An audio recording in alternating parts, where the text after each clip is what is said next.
remember to turn on buttons. Good evening, good afternoon. Uh, we're right into it, and I've already scuffed it up a bit, so that's out of the way, and nothing else will go wrong. Oh, good whatever time of day it is for you folks, whichever part of the world you're in, whichever time zone you're in. You know, some folks come and join us right around midnight and then show back up early in the morning. But regardless, let's check in with the kitties. We do have Ember in partial jackknife pose there, top center. This guy just walked over to the cat tree to lounge.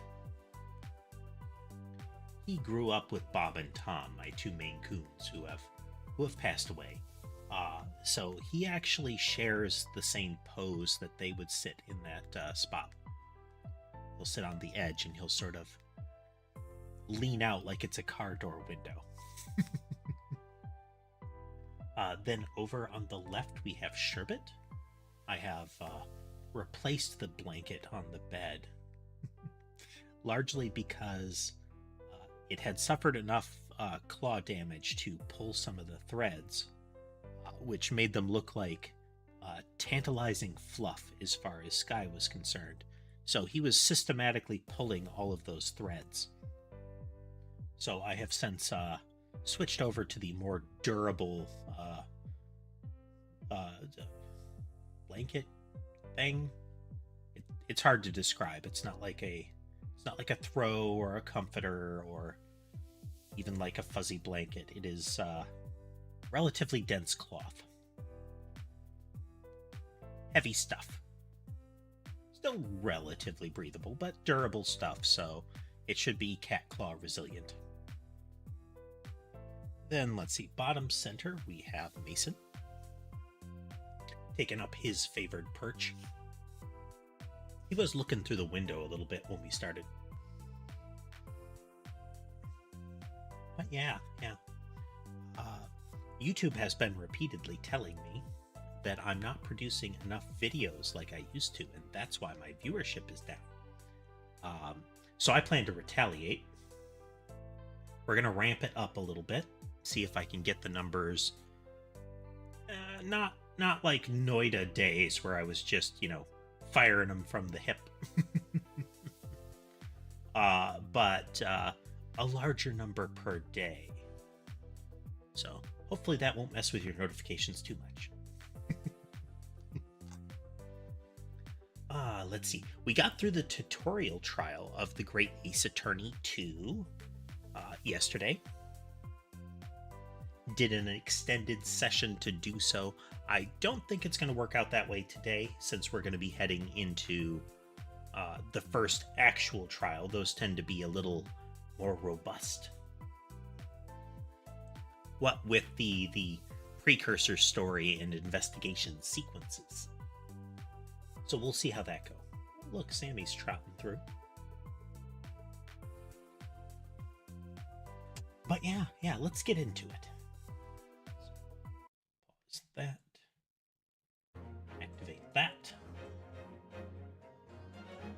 It's hello, Sammy. Switch over and continue.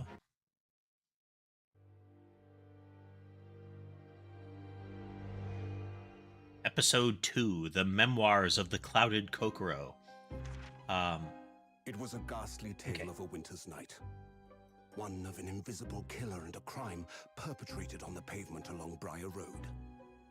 As the victim lay at death's door, the mystery of just who had stabbed the young lady from behind had been resolved. But no sooner had my friend saved that Eastern Exchange student from his harrowing plight than in the dim, flickering shadows of gaslight did a second bizarre crime rend the stillness of that very night. I like the entirely different art style. I dare say most like you can recognize the characters. Sensational headlines of the day. Haunted apartment of death. The condemned criminal's curse. The dread demon of coal gas. Yet, though the great detective had at once discerned the truth upon his arrival at the scene, it only proved to be the overture that announced the rising of the curtain on a most tragic play. They introduced a lot of things to notice in Natsume's apartment, as well as characters out in front of the street.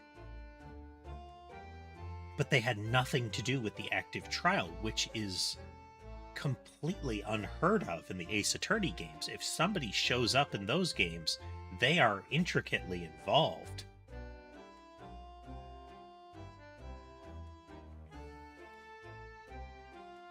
Name is Ryunosuke Naruhodo. I'm a fledgling lawyer, just starting out on my journey.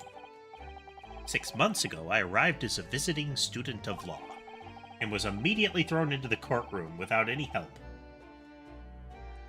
Having made the long voyage across the sea from the Empire of Japan to here, London, England. And on the way, in quite extraordinary circumstances, I made the acquaintance of a world-famous detective.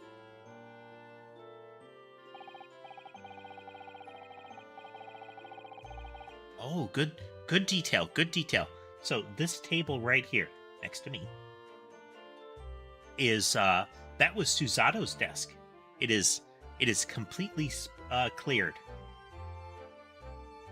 And I think it's actually kind of telling that nothing has come to rest there. It kind of implies that Ryunosuke can't bring himself to use her desk. Let's see, other details. The Daruma that he brought along. He had said there's some tradition involving painting in the other eye on them. I don't know entirely what it is, but it's some sort of like when you accomplish something. And he had asked her to paint it in when she thought he was a real lawyer. Or something along those lines. And it still isn't. Neat. Consistency. Currently, I reside in the attic of the detective's own lodgings, from where I run my legal consultancy of sorts. I've successfully defended a number of clients in Britain's highest court, the Old Bailey, and he should be ridiculously famous because he 3 times defeated a notoriously, undefeated prosecutor. But since a particularly grueling and unforgettable legal battle 4 months ago now, I haven't returned to the courtroom. In truth, I lost my right to return. Which is weird.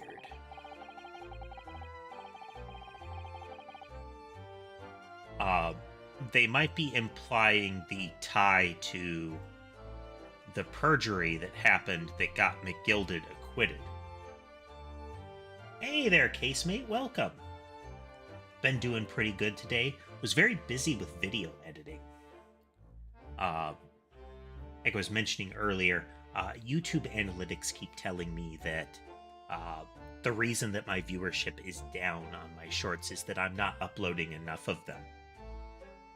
Which implies to me that it doesn't like just one a day. So, challenge accepted. I have been much harsher on my criteria as far as what should go there.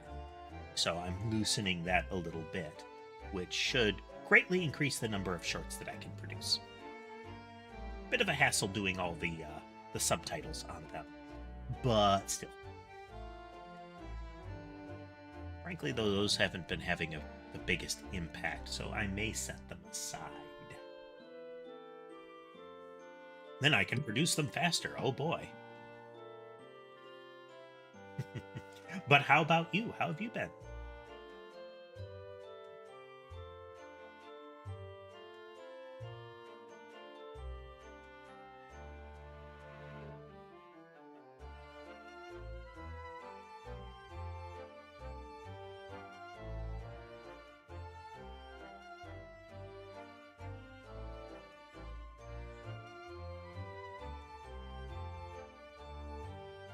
Sammy is done with me. She has moved over to the table.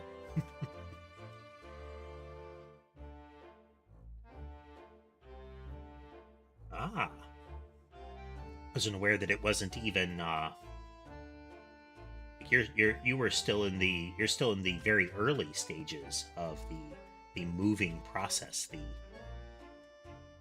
the housing transition or the ownership transition period.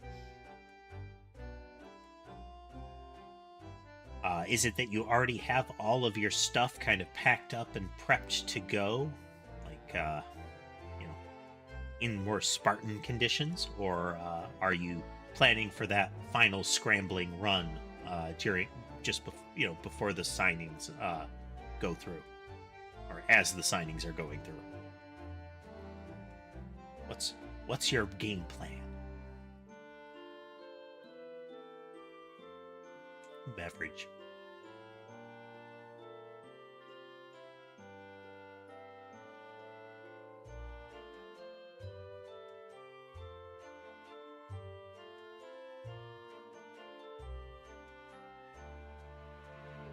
That's pretty reasonable. Last move I was involved in was a bit frantic.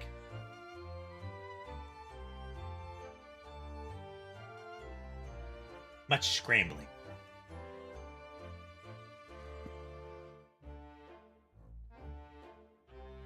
That epic trial was just one small part of an epic tale. A tale which was now about to awaken from slumber. I think they're implying that he hasn't been able to go back to court because he is in some way, like, disgraced because of the events in the McGilded trial. In that a witness was brought in who was found to have material knowledge of the events, but she lied on the stand. McGilded had coerced her, essentially threatened her, to not come in and testify, and if she did, if she was forced to give particular testimony. And Ryunosuke is being blamed for that. Which, as far as the world is concerned, kind of makes sense, but kind of dodgy too. Hey there, Levi, joining us early today. Welcome. Good to have you.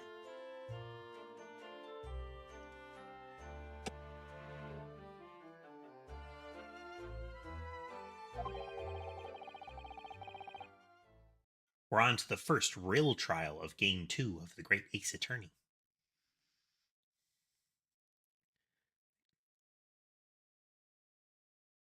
Thanks to a letter that arrived this morning from my homeland. I was on a journey. The Great Ace Attorney world is wildly unfair. I can't remember which one it was. I think it might have been one of the Apollo Justice games. It has been a very long time. Where they explicitly mentioned that defense attorneys were viewed very hostilely. Now, some of that is a reflection of the Japanese legal system, but the way they presented it is they were vilified. Like, if you were a defense attorney, you were automatically considered a kind of a liar and a cheat. And even the Great Ace Attorney setting still has a lot of that vibe. You know, the prosecutor is right and could never be faulted for anything.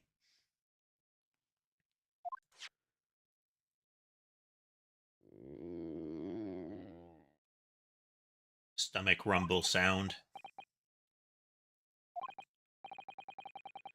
A delicious smell wafting up the stairs. Must be nearly time for breakfast. I better go down to Mr. Sholmes's suite. Sholmes's.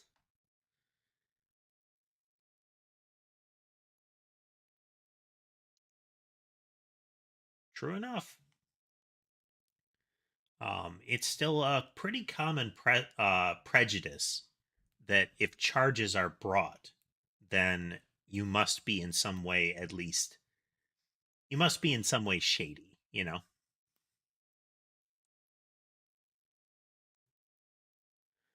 Say good morning to the great detective and his flatmate.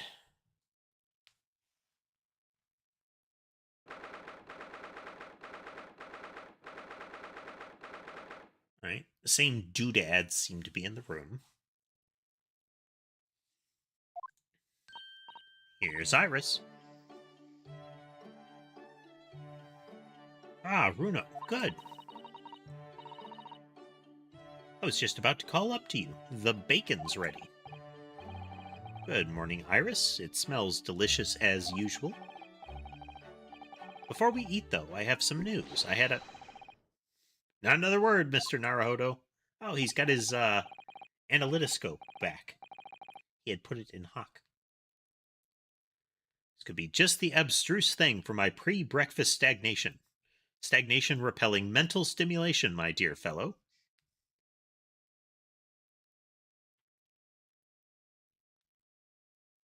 Ah, okay. I misinterpreted what you had said. Uh, yeah, that's also true. The idea that the prosecutors just want to get a conviction.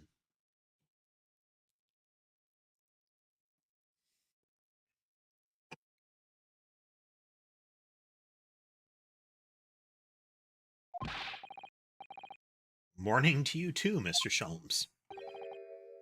Ah, yes. I see. So that's it. Gets right up in your face.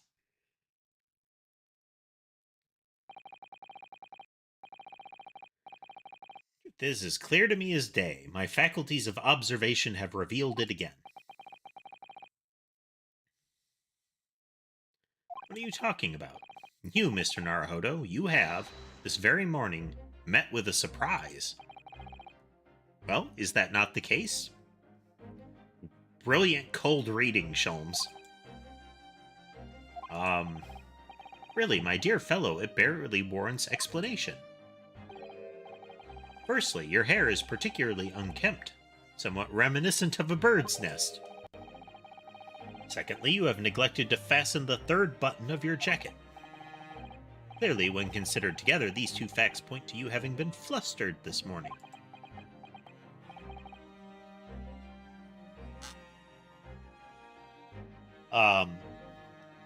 Sholmes cleans up very well when he takes off his leather street detective getup. His whole vest and steampunk goggles around the neck in their natural form suits him.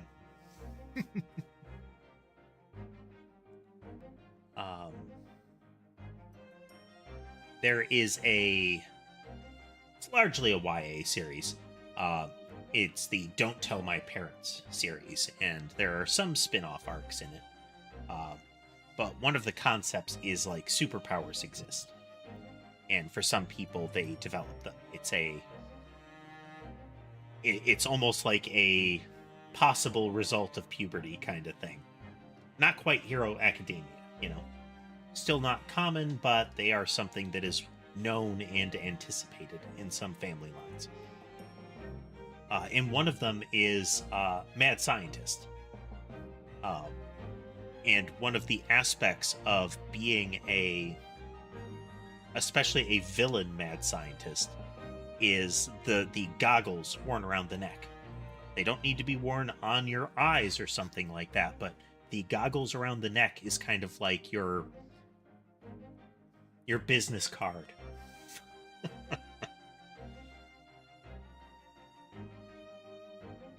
But yeah, Sholmes does look quite spiffy in his casual wear.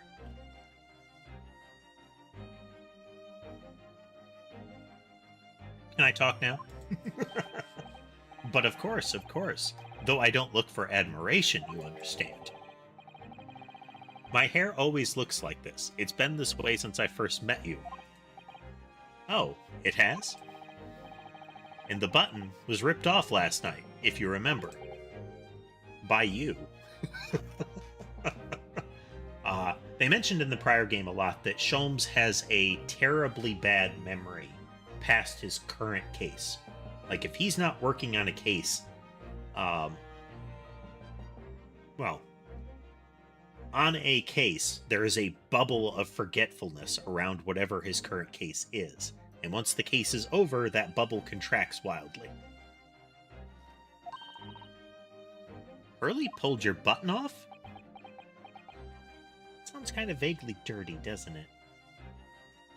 Pulled your button off feels like it must be a euphemism. I don't think it is, but I'm just saying, it sounds like it would be.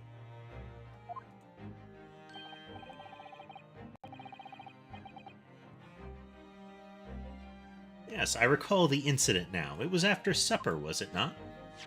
He does. He tunnels right in. As the evening advanced, I picked up my violin and began to play the wailing notes of a haunting tune. But then, to my utter dismay, the third string snapped. Why did it have to happen? Why?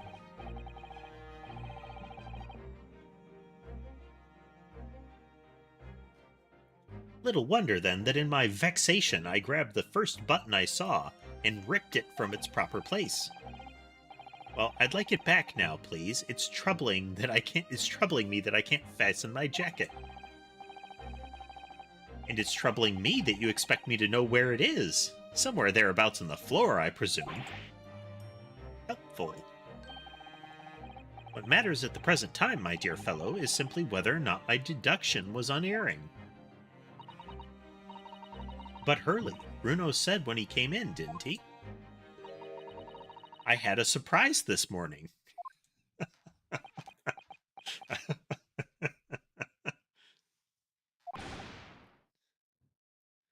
The Sholmes cackle. Well, that really is a surprise. Yes, this man is the pride of the British Empire, the famous consulting detective, Mr. Herlock Sholmes. There can't be a single person in the world who doesn't know his name. He really did, didn't he, casemate? Was a Sholmesy way of saying, I missed the part where that's my problem.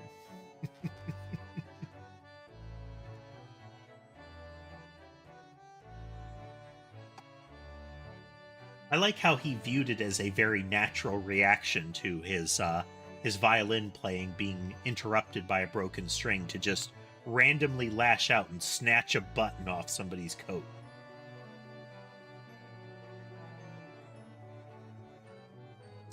That's a very particular violent reaction.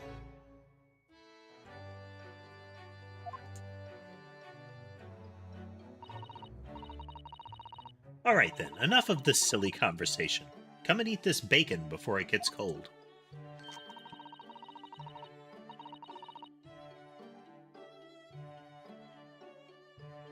Just a chair.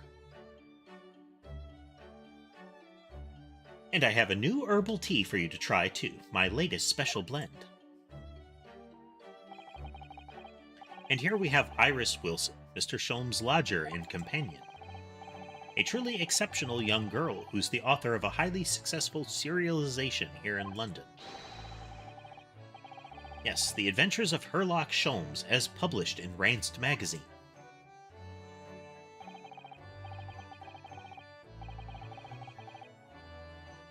So, Mr. Naruhodo, won't you put us out of our misery? What surprised you this fine morning? Ah, well, I received a letter from Japan. Oh, from Susie, you mean? Was it, really? Amber getting some big stretch on there. Need to tilt that camera up a little. The cuteness is being truncated. Camera 1.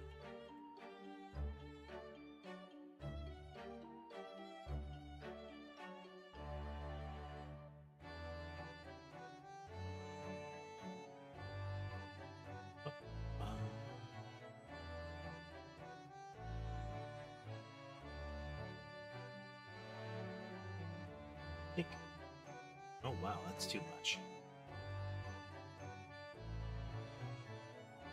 Reasonable, but I'd like a little less. There we go. There we go, that's better.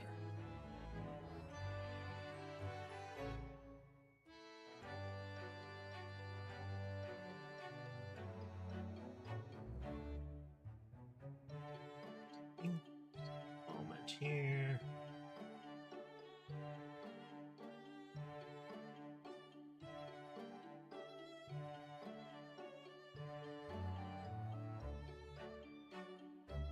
Processing.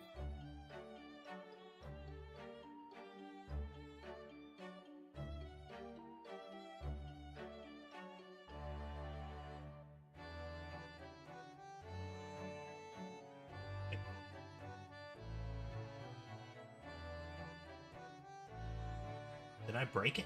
I can't possibly have broken it.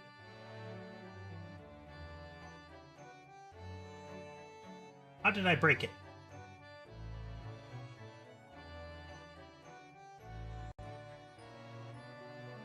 Is the stream still going?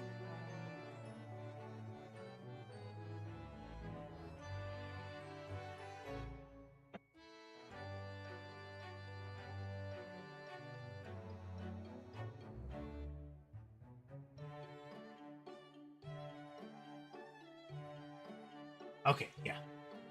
Just glitched web page, glitched web page. Everything's fine.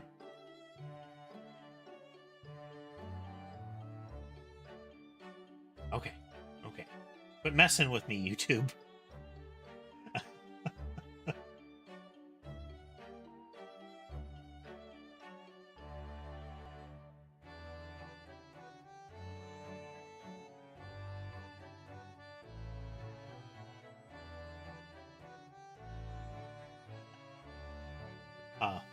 The little web page that I can track the YouTube side of the stream through suddenly announced that the stream had ended. It had not, but it was concerning. Popular media. Read anything good recently? So there's two things that I'm going through right now. I have an audiobook of a lit RPG series called... I like lit RPG, by the way, so both of these are that. The first one is an audiobook of a series called Salvos, which is not a game world lit RPG, but it is a world where game mechanics exist. Like, the population is aware of them, and they have an impact. So everybody is capable of gaining class levels and knows their stats and whatnot. But there are also kind of normal world considerations at play. It's interesting. We have... That one is particularly fun because you have the perspective of a... It's an alien perspective concept. You have a decidedly non-human is the central focus of the story. As an added wrinkle, which I found amusing, the classic boy pulled from their world into another to be a great hero is not the main character. They are a secondary. And they're a secondary with the added benefit that they're not thrilled with the situation that they were pulled into. It's you were pulled to battle the evil empire, but the evil empire is just a equally normal neighboring state.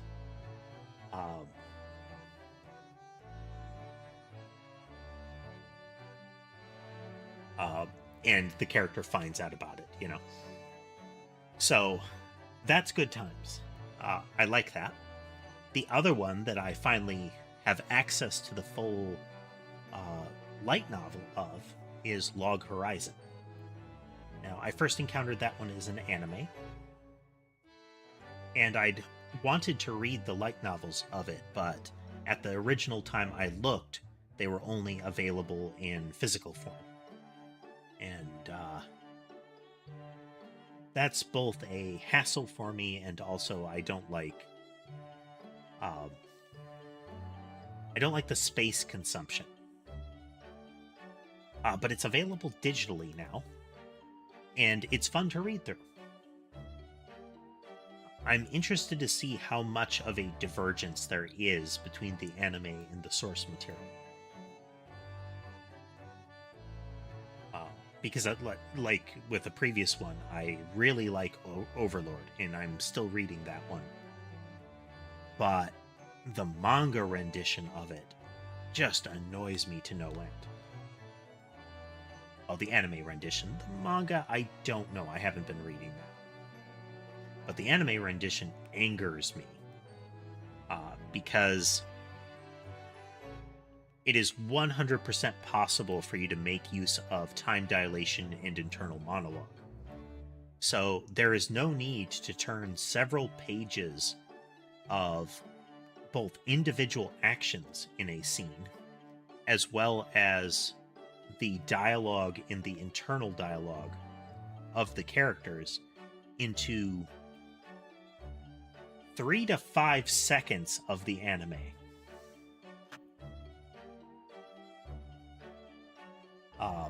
And that is common. They do that a lot, and it's just, ugh.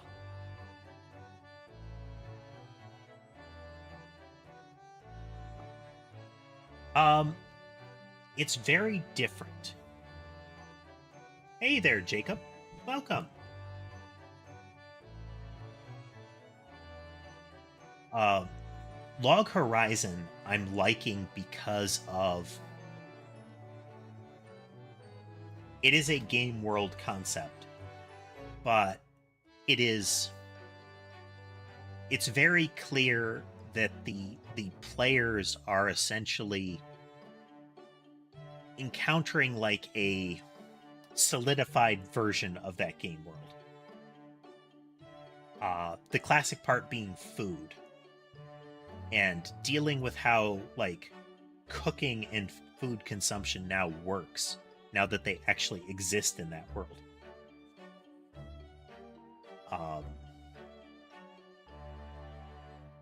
Overlord I'm liking because they're actually introducing the concept of wildly overpowered characters from a in-world, in-rules scenario. A lot of times the wildly overpowered character is either presented as, oh, they're super weak, but they've got a rare ability that is grotesquely overpowered and makes them not super weak. Or they've just got something that nobody else can compete with whatsoever.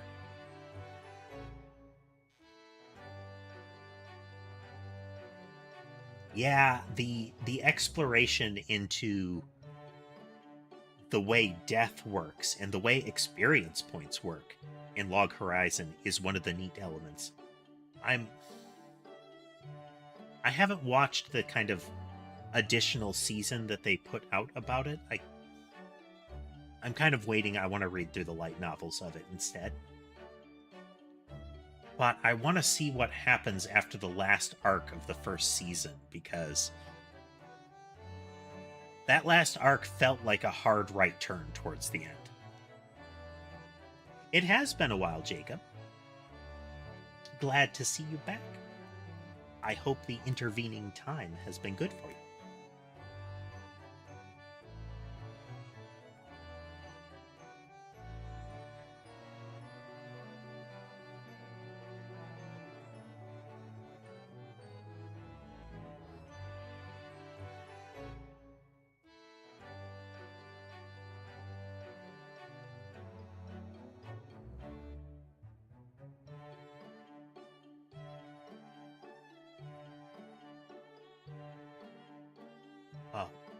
But to our conversation there,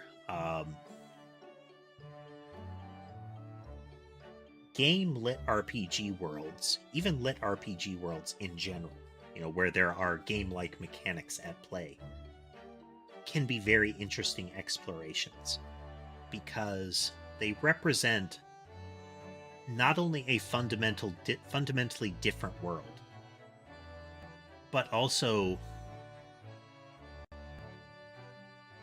a completely different way of existing. And how characters deal with that and what it feels like, what it looks like, is very interesting to me.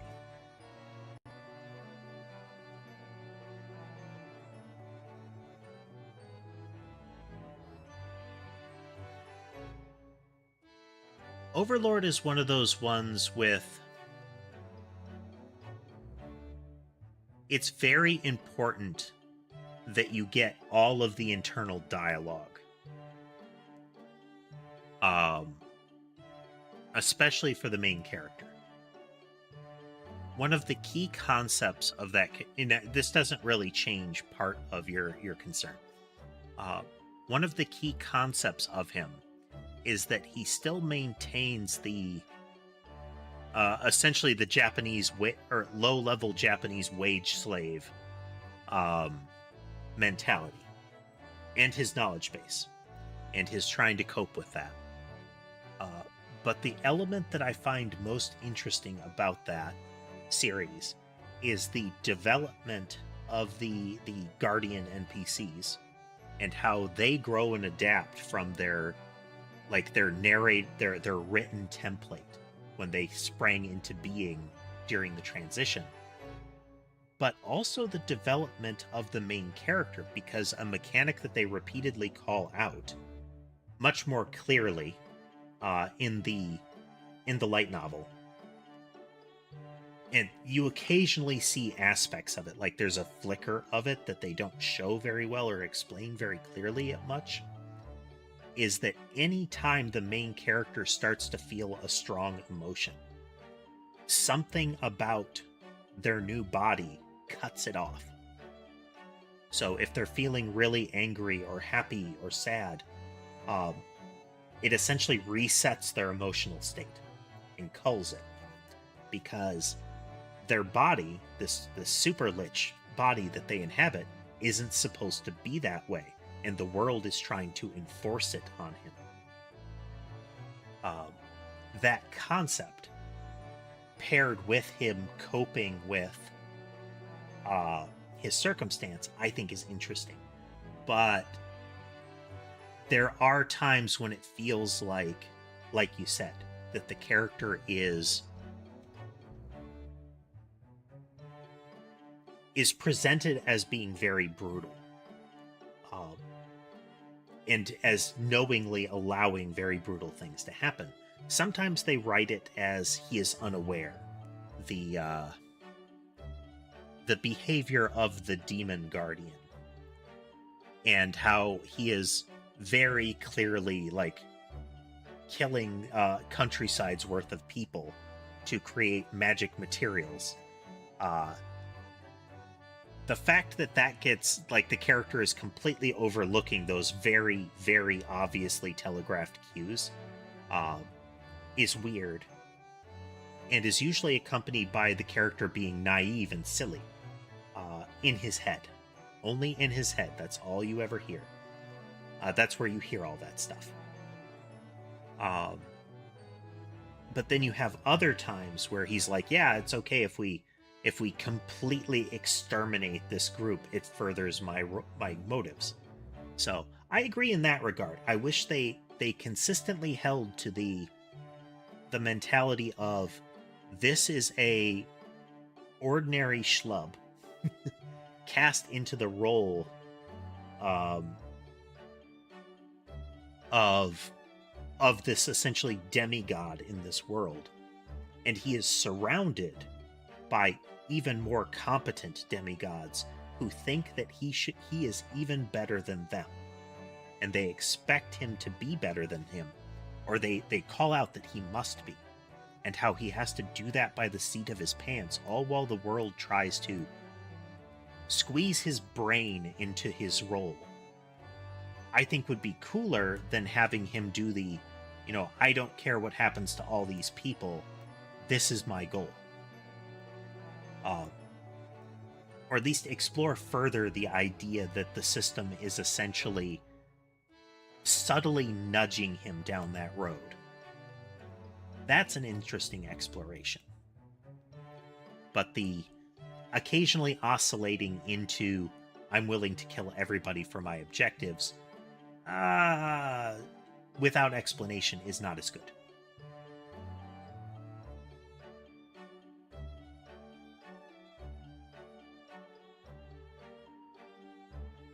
Again, in the light novels, he's not presented as stupid and uneducated. He is kind of an everyday dude, and he's trying. like, you know, normal office worker level of career, but not overtly stupid, just that he's not used to being what amounts to upper management. And he's surrounded by people that are wildly smarter than him. And they think he's wildly smarter than them. So a good portion of internal dialogue in like side scenes are him trying to come up with policies and behaviors that either will be him enacting something smart, like, this is a good idea, I think we should do it. But additionally, how to continue his role. There is a scene of him essentially in front of the bathroom mirror with a little journal of all of the phrases and posturing and whatnot that he's coming up with to try to be the person that his that his guardians expect him to be. In both his, like, he's got a little notebook full of things and behaviors that he think suit what they want him to be. And I think that whole dynamic is neat. But I agree, it's the series is kind of tainted by as if they also want to have that, but they also want to have the vengeful power fantasy market as well. The I will crush my enemies fantasy. You got worse. You got a lot of that in Shield Heroes' first story arcs, where it is. There is a lot of potential character development in similar, but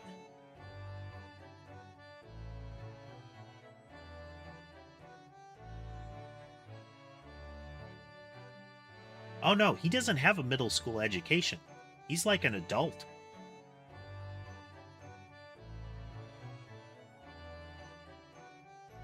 Like, working the day job kind of person.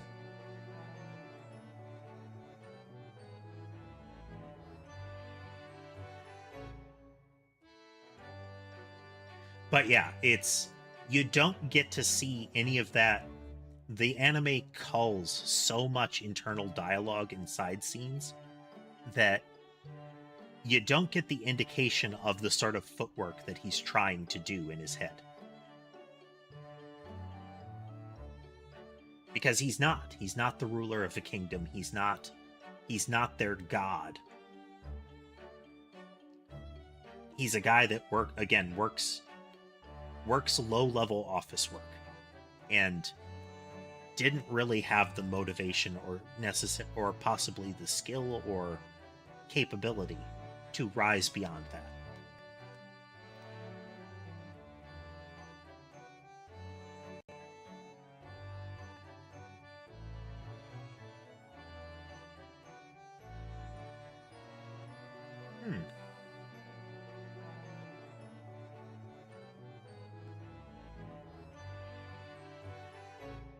I know it's presented as a dystopia, but I don't recall it indicating that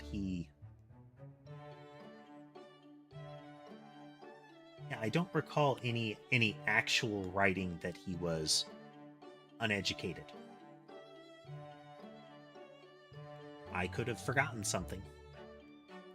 I'm on like book 11 plus at this point.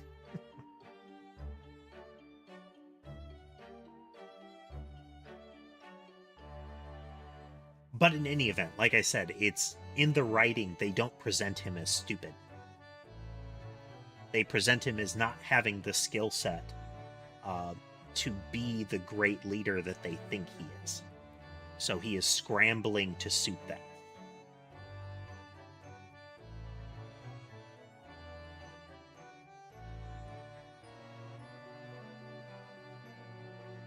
But there's never that moment where he's like, this is stupid. The only time, like I said, the only time he sort of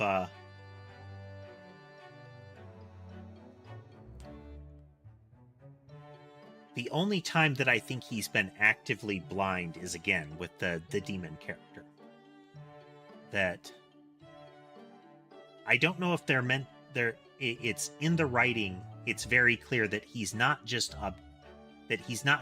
willingly overlooking it because he knows what he's doing. It's that it's like he's falling for what the guy's saying. And I think that's just meant to be he's not terribly clever. Additionally, things like, hey, I'm going to try to pose as a basic adventurer and go out into the world with these capabilities because it's fact-finding. He thinks that's a really clever idea, but he has at his disposal what amounts to a legion of spies that he could use instead.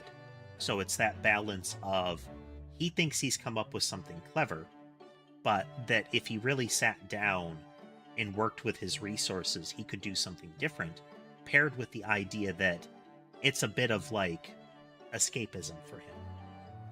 He wants to be able to go out and just kind of have fun and be himself, without having to be like, the god of his people.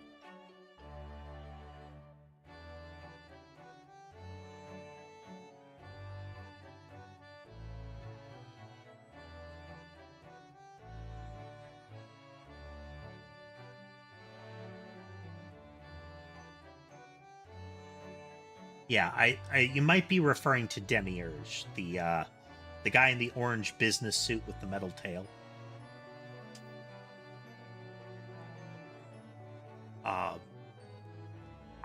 I just like the gag of characters who are talking to each other at cross purposes, often with one of them thinking that, hey, I think I'm going down road A, and the other one thinking that the person is brilliant, super brave, something else, but as a result, thinking down the opposite path.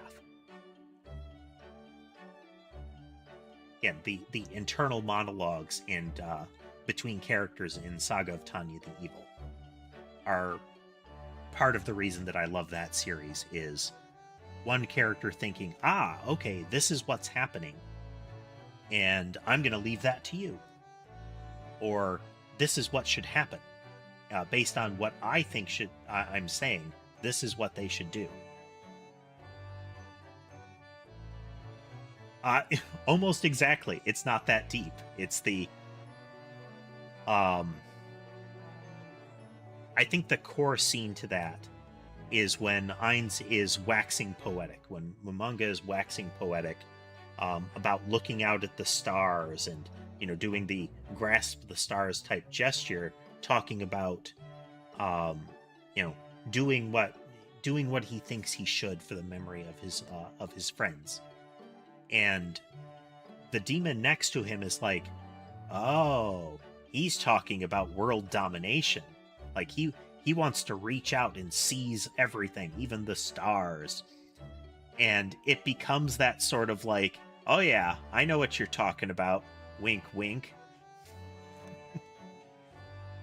That fuels it forward, that comes to a head in a later storyline where, yes, to drive your ambitions, we're gonna do this.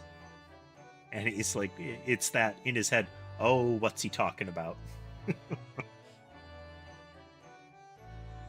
But yeah, that scene where he's essentially in the bathroom in front of the mirror, some of the phrases that he's written down to practice and memorize, in addition to things like big regal, like silence poses, are things like, yes, I know what you're talking about, kind of lines, because he doesn't.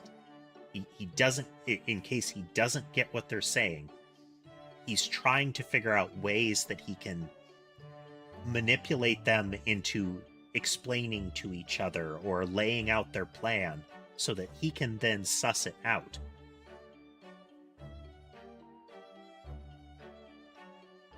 Because some of the characters that he's working with aren't any smarter than he is. any more clever or capable in regards to planning and such. But at least two of them very much are. Like, they are brilliant compared to him when it comes to organization, leadership, planning, foresight, all of that stuff. Albedo and Demiurge. And that's why those two are a big part of why he has to do that little dance. And those two are often the ones that he trips up with. Albedo and Shaltier are also the two that exist largely to tick a couple of boxes for their audience. Which I get it, sure, whatever, but the scenes where they demonstrate that those boxes are ticked are painful. Even in the book.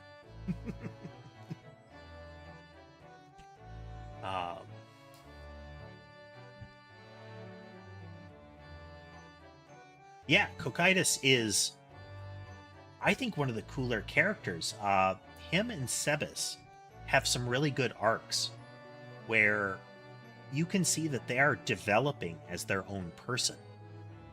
They have gone from the short bio that was written for them before they popped into existence, and they're starting to turn into people that aligns with their kind of generated backstory and behaviors. Sebas being the genuinely nice and merciful person that acts often on his incredible sense of duty. So he's willing, the scene where he's willing to kill the girl he saved, if that is what is demanded of him by his his god. But you can tell he really doesn't want to. I'll do it. I will absolutely do it if that's your order.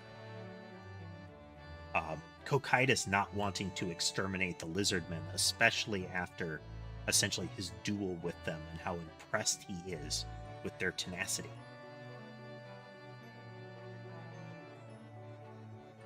And seeing how that sort of, how their characters as they were written turns into real people is cool. So there are a lot of good pieces to it. I feel like the anime is emphasizing some of the wrong things in the series. Like I mentioned, one of Sebas's big scenes getting condensed down from several pages into a few seconds is terrible.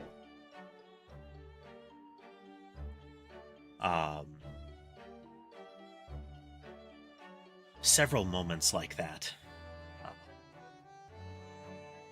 But this is why I like light novels.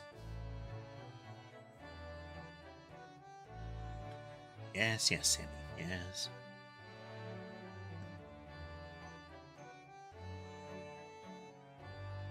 And this kind of thing is also why I like games like Phoenix Wright and the like.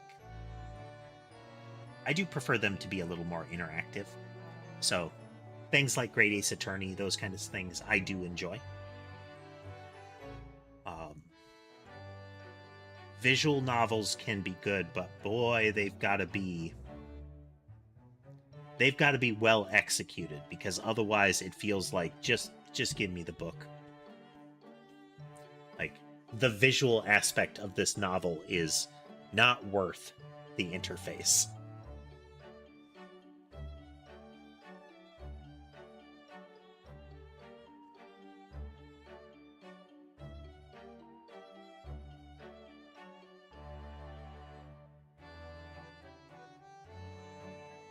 Oh, the Choose Your Own Adventure series is, yeah.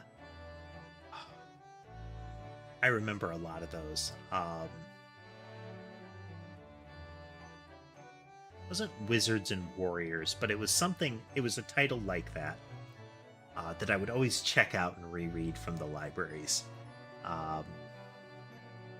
In the book, one of the first choices was always, do you play as the wizard or do you play as the knight? If you chose the knight, you had to pick which pieces of equipment the knight brought If you chose the wizard, almost all of the times that you chose to use magic, the gimmick was close your eyes and pick the first color that you see when you close your eyes. And those would have different effects. But it was good times. I'm trying to remember, there was another one that was very RPG-like. You needed some paper with you for that one. But I preferred the ones that were just like... I did enjoy that kind of book. Now, if that kind of book is implemented, then one of the key things that I want... This is the first case after the tutorial of the second game, Nero. Memoirs of the Clouded Kokoro.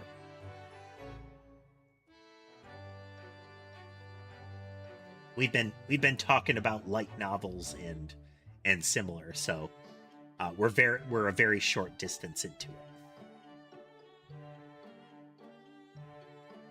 it. Any books or anything like that you're reading, Nero?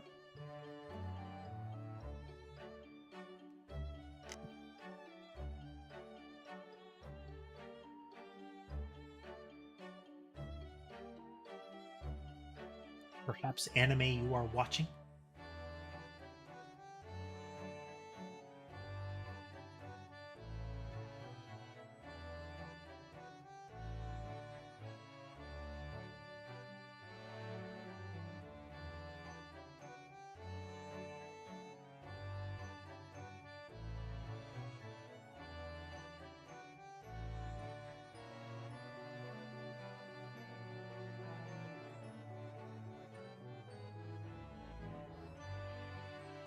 I mean, it makes sense.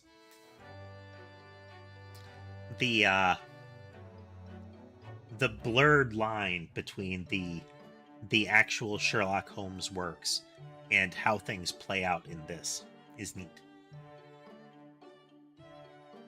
Conceptually, I don't, clearly I won't recognize all of them because I'm only very, very, very lightly aware of the actual Sherlock Holmes works. But yeah, let's continue. That's right, she has some rather startling news, in fact. Ah, intriguing indeed. You must tell us all about it over breakfast. Oh yes, what fun. Okay, you had mentioned... This is where you note down ideas, isn't it, Iris? What's in the melting pot today? The blue carbuncle. It's from a case of theft that Hurley solved ages ago. The theft of a precious stone. A carbuncle is another name for a garnet, you see. Especially if it's cut with a rounded top. If you're a fan of, like, Final Fantasy, or you want to know about, like, a type of garnet cut with a rounded top, the last thing that you should put into a search engine is the word carbuncle.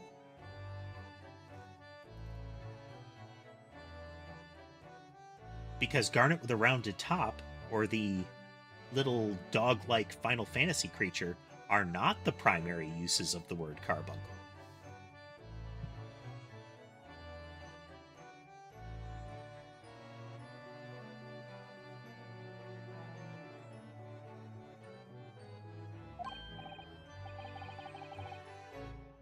Oh, really? And this garnet was blue, was it? Well, that's the thing. They're usually red. No blue garnets have ever been discovered. Oh. So who knows what the stolen gemstone actually was? That's the real mystery of the case. Proper Herlock Sholmes conundrum, huh? Nice.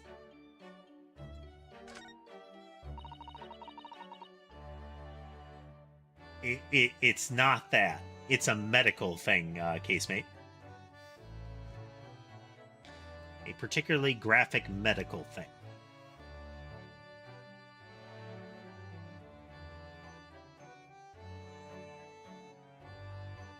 I can type with my eyes shut, you know. I can believe it. When a deadline's approaching, you sound like a Gatling gun. That reminds me of a dream I had the other day. It was such a funny one, it woke me, actually. I was typing for a whole hour in the pitch black, but I didn't make a single mistake. That's incredible.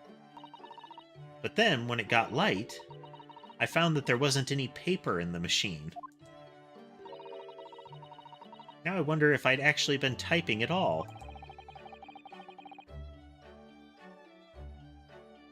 I think you might just have fallen asleep on the job.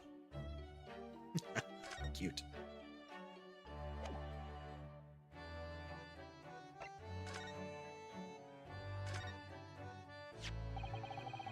This is the letter that arrived from Japan this morning by international post. How lovely! Look at Susie's beautiful writing. I wish I could read it. And how is your judicial assistant faring, may I ask? She's very well, thank you. In fact, according to what she's written, she actually appeared as a lawyer at the Japanese Supreme Court and won a case. Really? Isn't she wonderful? A cut above your good self, my dear fellow. I've won cases too, you know. Apparently, Mr. Natsume appeared in the trial as a witness. Natsume. No, I don't recall that name. Of course you do. We helped the man. Twice. You know, it's those 2 cases that took place on Briar Road 6 months ago. Ah, the mustache twitchy man with the somewhat feline eyes and the mustache. Mustache twice. He didn't have 2 mustaches, Hurley. As who could forget those 2 cases? They made a very deep impression on me. Although I must confess, the details are a little hazy now. Very deep impression they made on you, clearly.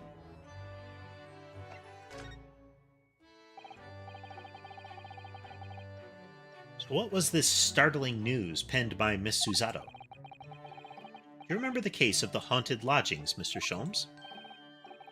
Ah, yes, it's very interesting, you know.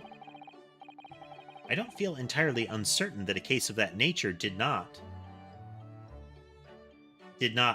occur. That's a twisty sentence, isn't it? He's totally forgotten then. Anyway, in her letter, Miss Susato asked that we read over her case notes again and investigate further. Though it took place half a year ago, for what purpose? Because of something that Mr. Natsume told her, apparently. He suggested that the real reason why she was called back to Japan so suddenly might have something to do with that case of the haunted lodgings. Oh? On Mr. Natsume's return to Japan, Miss Susato's father questioned him about the case, she says.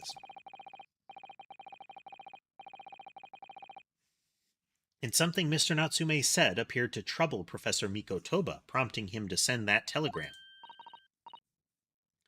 Oh, that case, yes. It was very strange, wasn't it? Yes. And I compiled the whole story into a nice, neat manuscript ready for publication, too. But then Hurley here was all funny about it, remember? He was very mean. That story must not be published, you said, very mysteriously as well. Really? I said that? Are you sure? Do you perhaps know something about it as well, Mr. Sholmes? About why Miss Susato was suddenly told 4 months ago that she had to return to Japan? Repatriation.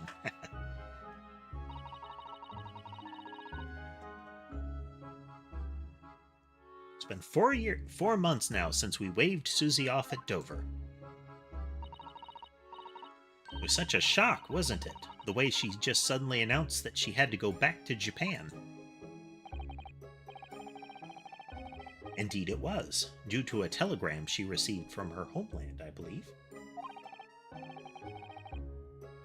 That's right, telling her to return urgently. Based on the tutorial was fabricated. It seemed like when she got there that her father had not been ill. Because her father had passed away. No, it just said he was suffering from a high fever, the cause of which was unknown. He's not dead. But according to this letter, that news about her father's fever was just a ruse. Clever subterfuge.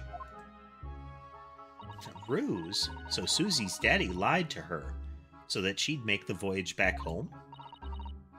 Why would he do that? I have to admit, I have absolutely no idea.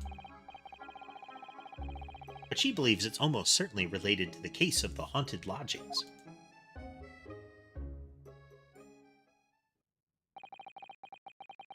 Summoning her back to Japan so suddenly like that. I wonder what Miss Susato's father is hiding. Hurley, do you know what it's all about? Oh, he's hopped into his suit.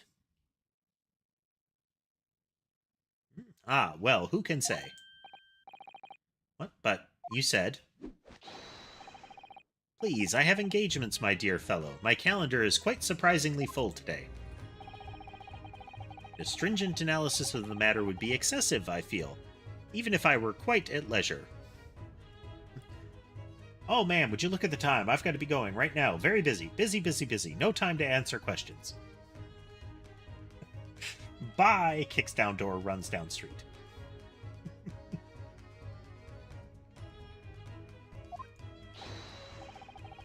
So, man the fort in my absence, won't you, Iris? I will, Hurley. Don't worry. See you later.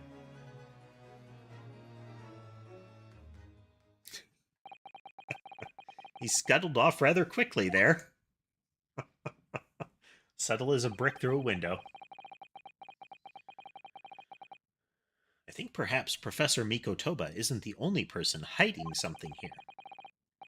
Soseki was involved in 2 cases, but only one of them was forbidden from being published. By, of all people, Mr. Sholmes. We know the Hound of the Baskervilles was a case that we weren't involved in, that Sholmes and Dr. Wilson, her dead father, were involved in, that Sholmes also prevented from being published. I found them at last.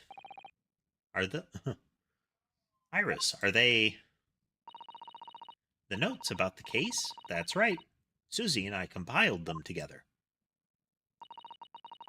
The case of the haunted lodgings. Do you want to read them, Myrna? Absolutely. Thank you, Iris.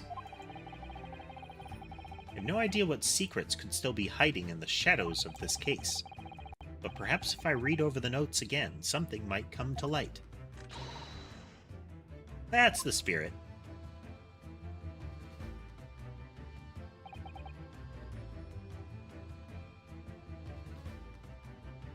And so, Iris and I decided to read over the case notes again together. Everything from what happened to our investigation and that fierce battle in court that followed. Reliving every detail. I just need to find a clue, and I have all the time in the world. Because, of course, this has all been a framing device for this first trial. I'm no longer allowed to practice law in the courts of Great Britain.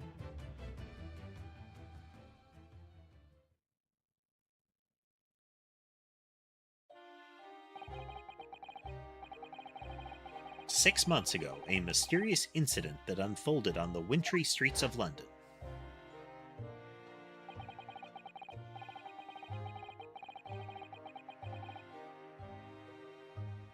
A young woman was found lying on the snowy pavement of Briar Road with a knife in her back. I do find that this original case was kind of hilarious.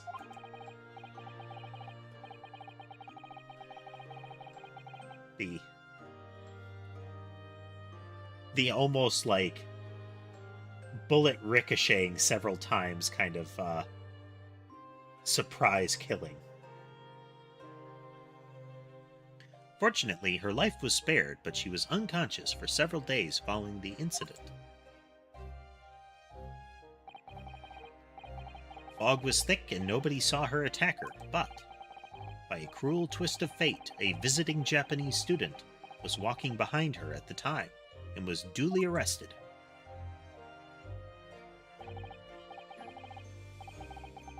That man was Soseki, and the man who effected his arrest was Mr. Sholmes. Believing in our compatriot's innocence, Susato and I decided to represent Soseki in court. And after a grueling trial of many twists and turns, we finally managed to prove his innocence.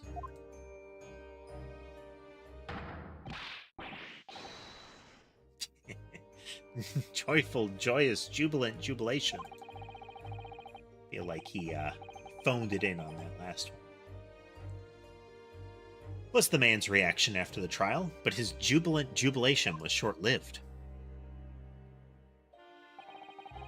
We received a telegram from Mr. Sholmes the following morning.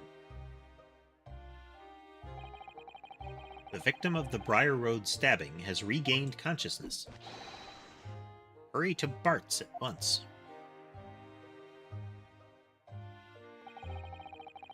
So Susato and I summoned a hansom and headed immediately to the hospital.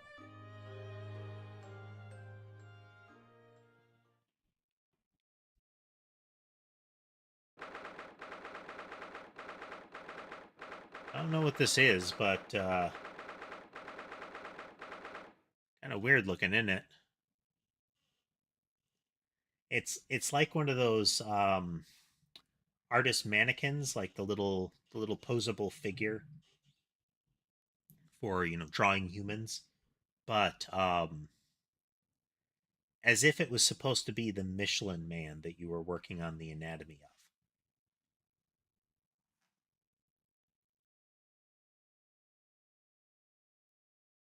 There's a great deal of chunk at display in that little figure.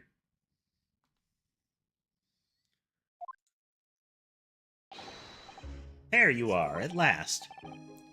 Good morning, Mr. Sholmes. I think not. Oh? You're late. What on earth took you so long? Your telegram only arrived at 5 o'clock, Mr. Sholmes, and it's 20 minutes ride to the hospital. That's right, it's 5:30 now. I think we made very good time. The time is utterly irrelevant. The fact is, I've been waiting for what felt like an eternity. I don't care about your perception. Mine's what matters. Ah. In point of fact, I myself was awoken at 4 this morning by a telegram boy. And feeling it was somewhat unjust that I alone had been roused at such an hour, I sent you one too. Ah, okay, so it wasn't that you really wanted us to come and participate, it was spite. Well, thanks for that.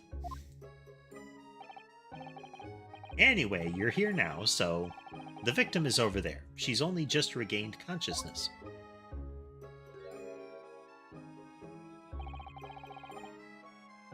You should introduce yourselves. I shall observe from here. So that's the lady who was found on the snow-covered pavement with the knife in her back.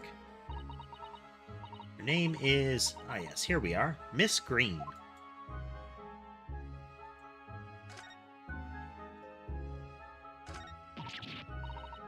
A mouse, Mr. Naruhodo. An enormous mouse.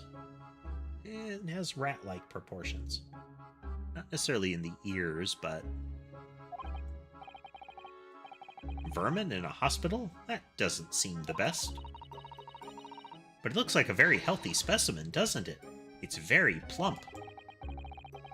not sure we can say that's down to the excellence of this facility, if that's what you were thinking. This rounded wooden figure isn't the most charming, is it? I don't think that's a decoration, Mr. Naruhodo. It's an artist... It is an artist mannequin. Used when practicing sketching the human form in different poses. Really? It's not exactly what you'd call a typical figure for that purpose, though, is it? No, I suppose not. I confess I've never seen one so full-figured before. Well, if you want to draw a full-figured person, it's the right tool for the job. I mean, I guess... better representation in artist mannequins. Technically positive. It's good to explore different body types in art. We were actually talking about that last night with like body types in anime.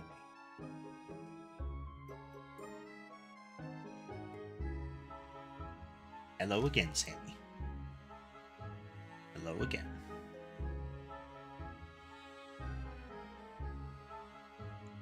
For her to finish making biscuits and then see if she lays down. Several layers of padding to deal with that. So she doesn't, like, slice me to ribbons out of affection, you know?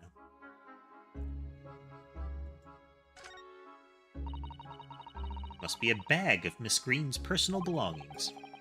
She would have been brought directly here after she was found stabbed on the pavement, though. I expect a friend or family member probably brought some things for her. Then let's see what's inside. Change of clothes, no doubt, and... No, Mr. Naruhodo.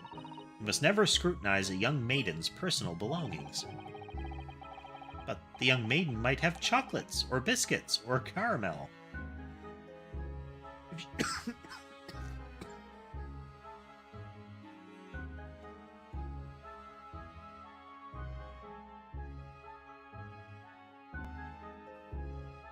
Oh, excuse me.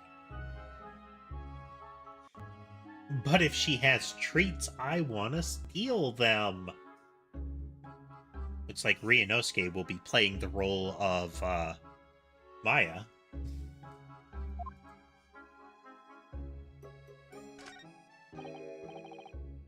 Good morning.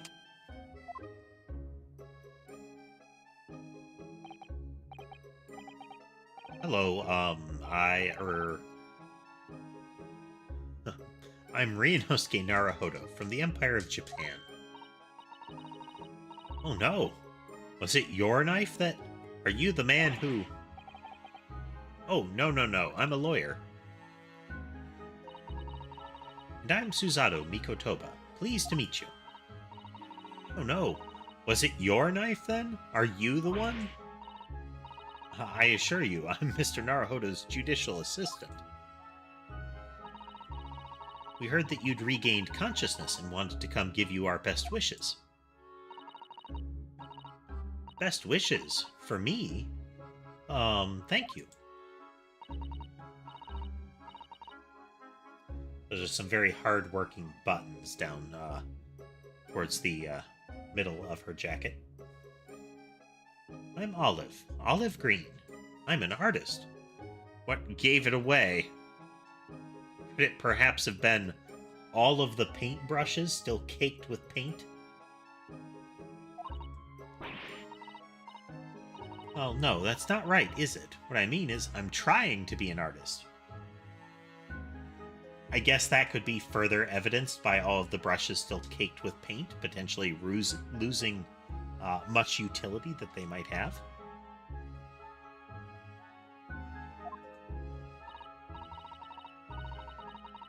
What I really mean is I desperately want to be an artist.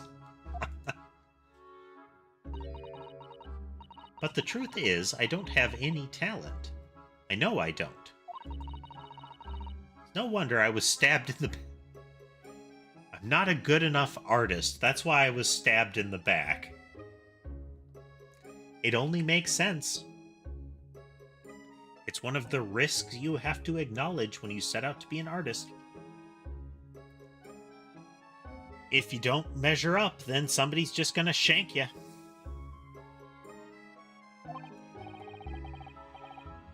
I don't think that's related, actually. Gosh, this young woman seems to bend over backwards to put herself down. Seeing as we're here, we should ask her about what happened from her perspective, I suppose.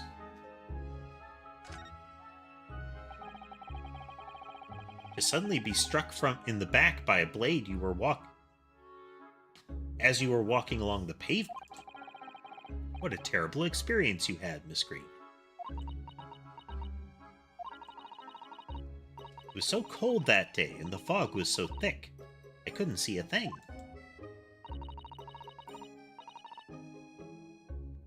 That was 4 days ago now, I think. Is that right?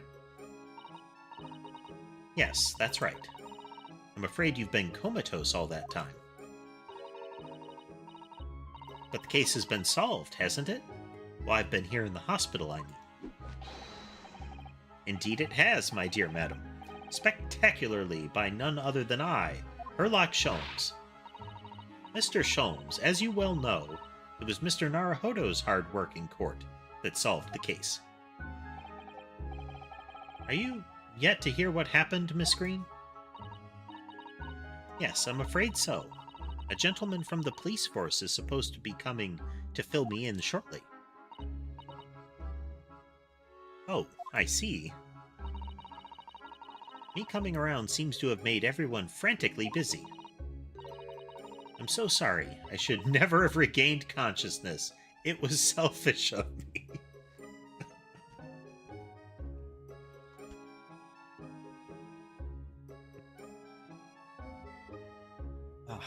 I didn't mean to intrude on everybody's good time by not dying.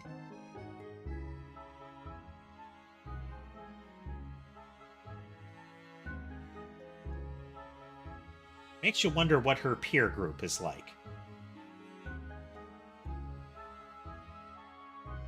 Like, do they all get together and, like, sulk in a room to create some sort of horrible emotional miasma along the roof?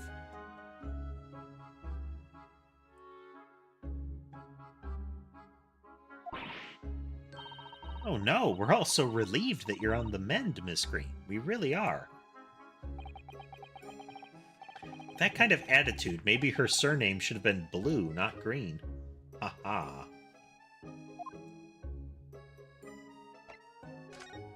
And I don't want to ask her about herself. It might kill her.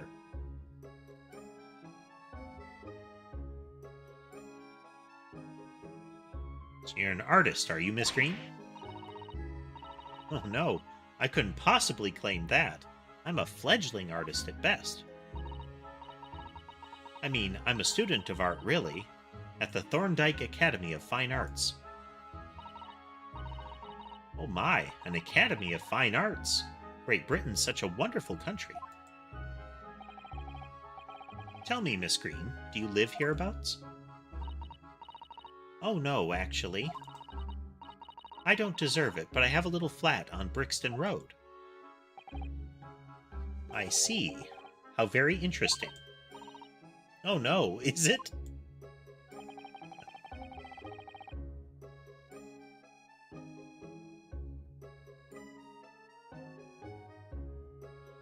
Brixton is some 10 stops away on the underground from here.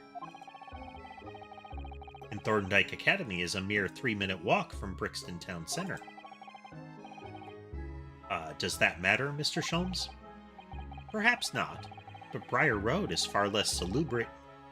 But Briar Road is in a far less salubrious part of town by comparison, dwelt in by those of inferior means, including the maleficent Mr. Mustache.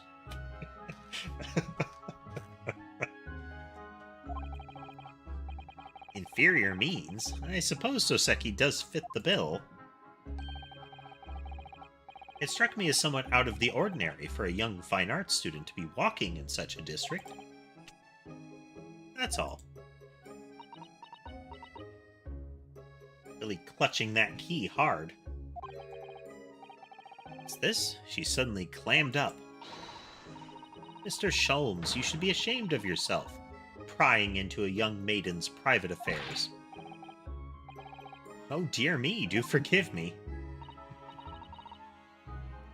If you don't mind, I'm being discharged shortly, so I need to pack up my things.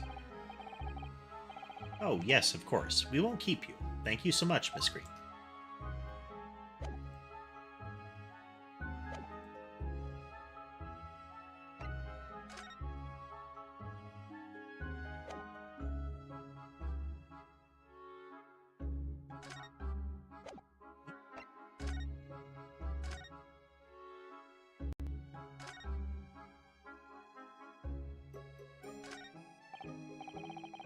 This looks like the patient's treatment notes. Let's see.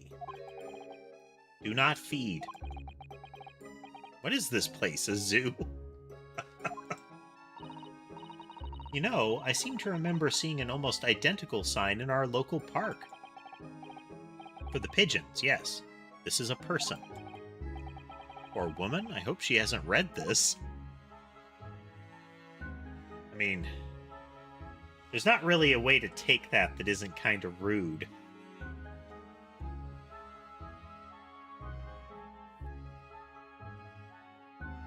Makes you wonder if that's her artist mannequin or if that's it's one of the medical staff taunting her further.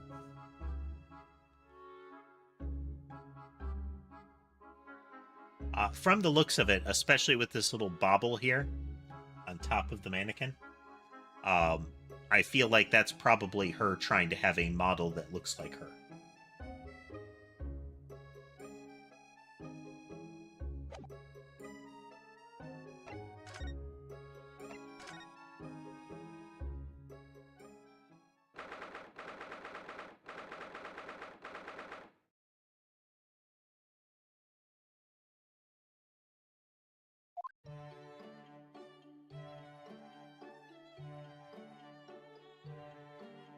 Buttons. Right, quick break. I will be right back.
And we're back.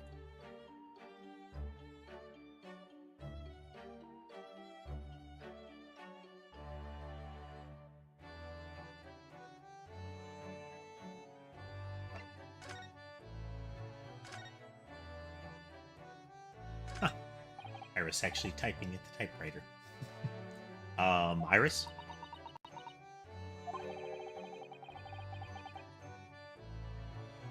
That's incredible concentration, that is. I find it quite remarkable how she can focus on so many different things at once. Perhaps I should try drinking more herbal tea. The blend third from the right would be good for you, Runo. Oh, Iris? This girl is destined for great things, I'm sure.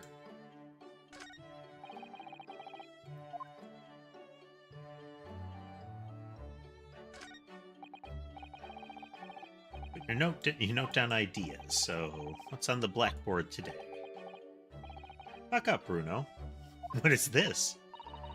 Oh, I'm just playing around with ideas for the title of next month's installment.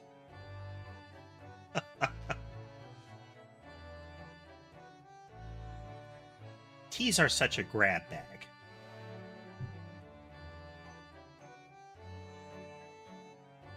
I find a great many of them foul, but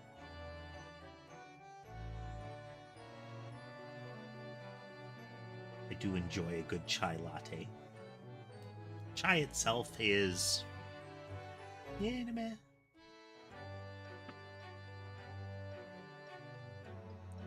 I'm kind of fond of sweet teas. It's not a fan of bitter in general.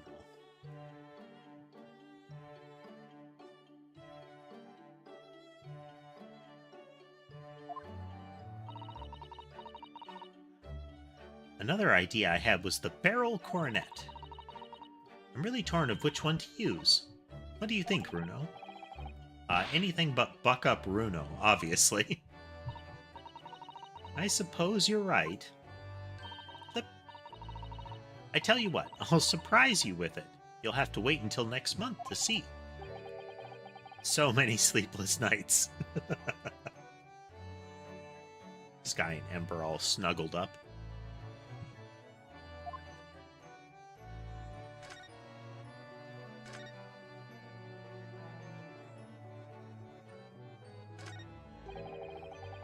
Enormous machine takes up the entire desk, doesn't it? It's really very imposing. Hurley's great analytoscope, yes. It can analyze anything at all, you know. But I've never seen anyone actually using it. Well, it's his invention, so I don't know how to operate it. Why don't you get it to analyze its own operation, then? Oh, Runo, you're razor sharp today, aren't you? Obviously, I missed a dialogue at the hospital.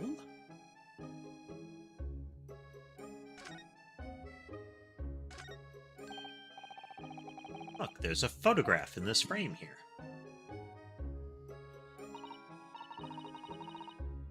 Unfortunate bowl cut there. Yes, it's a picture of a young gentleman. Looks to be about the same age as Miss Green, I would say. Perhaps the young woman's special someone, do you think? My, Mr. Naruhodo. I didn't know you had a sense for matters of the heart. Not in the least. I sincerely said the first thing I thought of.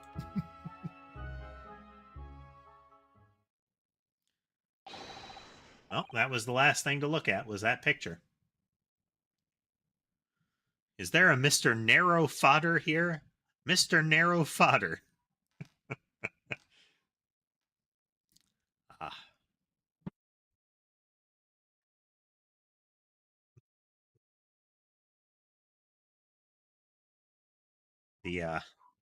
I feel like it's not the same vibe, but I feel like this should be said in Mo Sislak's voice from Simpsons, in the call out tone he used for when Bart made prank calls to him. Is there a Mr. Narrow Fodder here? Looking for a narrow fodder. It's not a joke name as far as that structure, but it feels like it should be.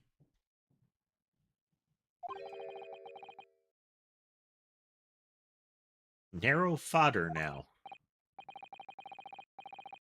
Well, if you're looking for Naruhodo, the lawyer, that's me, but... Ah, Mr. Narrow Fodder, good. This is for you.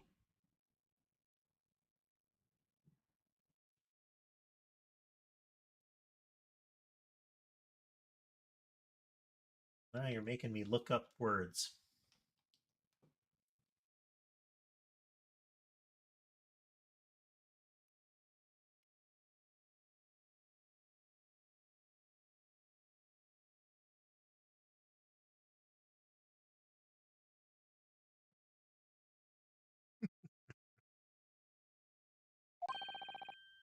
It's a message from a Mr. Saucy Nutmeg.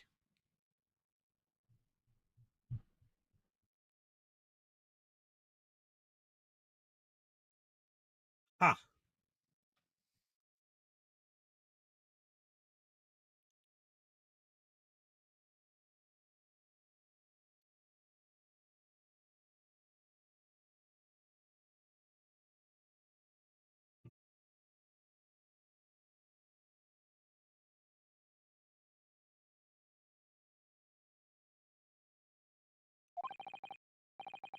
Mr. Natsume sent a message to me? Ah, okay. Well, that one was way further off than Naruhodo. I mean, still far off, but even more so.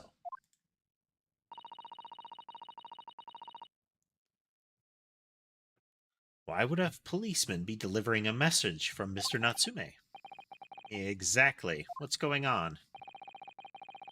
What's a Scotland Yard constable doing playing delivery boy at this time in the morning? What are you waiting for? Let me see that. Oh. Well, this is most unexpected. Is something wrong, Mr. Sholmes? Is something wrong, Mr. Sholmes, he says. Have you not seen this note? No, how could I have? It would seem that London's criminals have no intention of letting the great detective rest. A new case calls, a case of murder, no less. We must depart at once. Murder? Call a cab. Time is of the essence. But the trouble is, we've yet to read Mr. Natsume's note. I was thinking we ought to pay him a visit in his lodgings once we did. That will be entirely convenient. Convenient? What do you mean? It's all here in the note, my dear fellows. The murder we must investigate took place at Mr. Mustache's lodgings. Wait, what? I'll hail...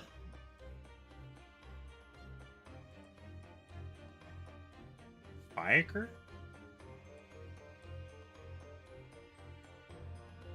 Words. New words.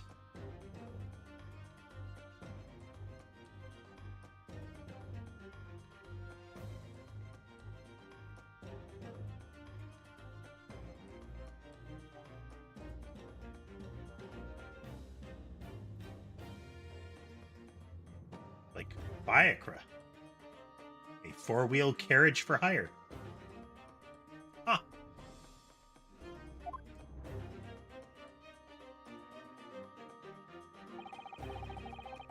It's only yesterday that Soseki was in court and we were dispelling doubts about his innocence.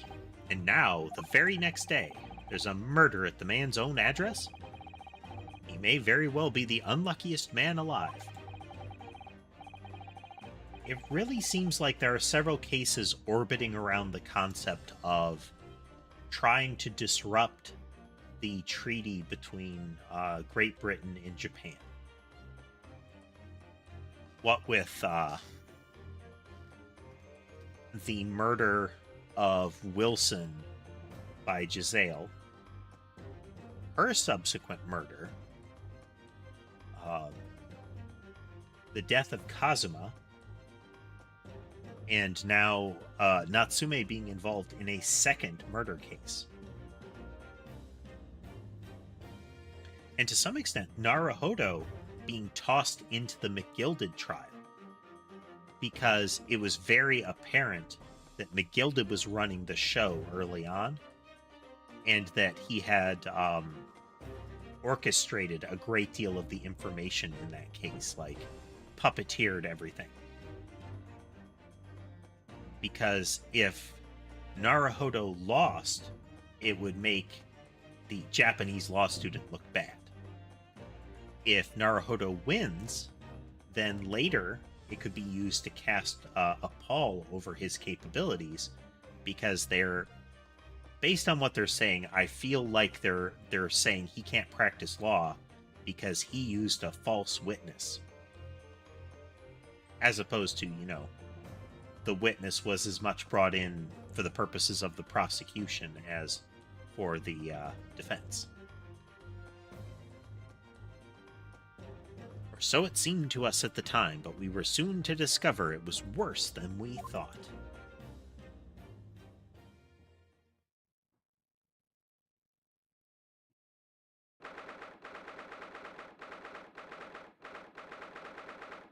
Mr. Natsume's lodgings. Ground floor.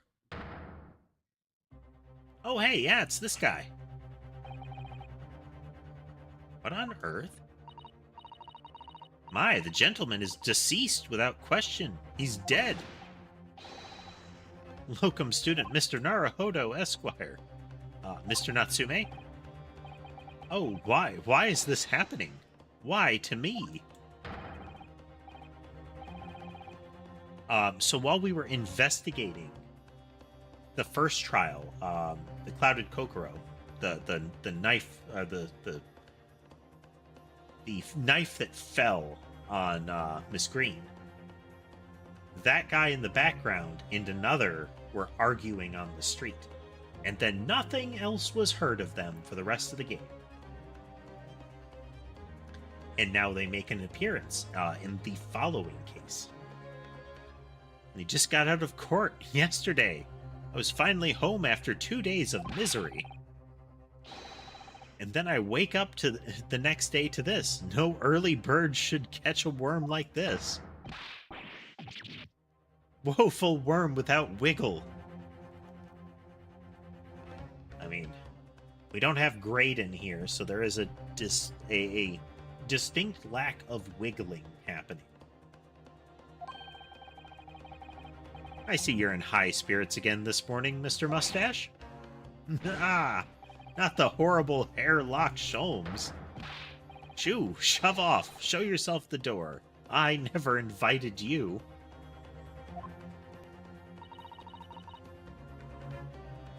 There's another one of those shoddy hats.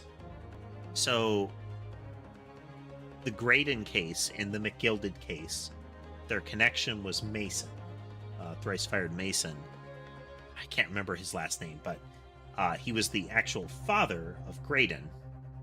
And Mason died wearing a really shabby top hat that was supposedly made by one of the witnesses in the stand for the McGilded case. It was one of the things that cast a shadow over those witnesses, because the hat maker had him as a customer. The one of the guys had a grudge against McGilded for his debts. But here we have another shoddy hat. I wonder if that's going to connect to the hat maker. And I wonder if actually the hat maker looks kind of like the person from that portrait. No hat. But there was some similarity. Might still be far off, though. Hard to say. Mr. Sholmes came here with us. I'm quite sure he'll be able to help you, Mr. Natsume. But I'm entirely at your disposal, Mr. Mustache. What can I do for you? Grr. Here they are, already. The busybodies. Ah, Inspector Gregson. What a pleasant surprise. Pleasant, is it? Gives me heartburn every time I see your face at the crime scene, Sholmes. I deduce, Inspector, that your heartburn is a result of your excessive consumption of fried food. Yeah. Good morning, Inspector. This is a crime scene. Don't you go touching anything. Or good morning to you too, Sunshine?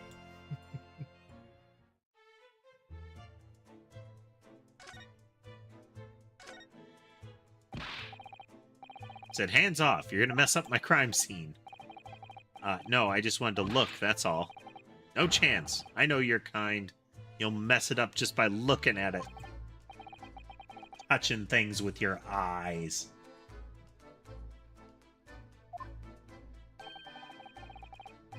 Certainly some bad air in here, isn't there? Cackle, cackle. Right, it sounds like I'd better talk to the inspector first and try to curry some favor.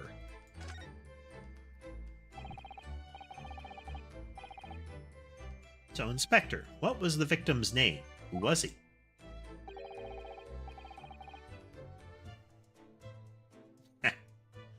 Mr. William and I'm guessing Shamspear. He was a lodger here. As you can probably tell, he was an actor. Bit of a dead loss as it happens, or just dead, tasteful, too soon.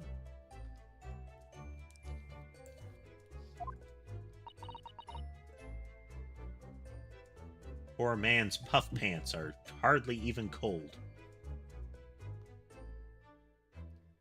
Mr. Shamspear was the landlord, old Mr. Garadeb, and the other lodger, Mr. Natsume, who found him.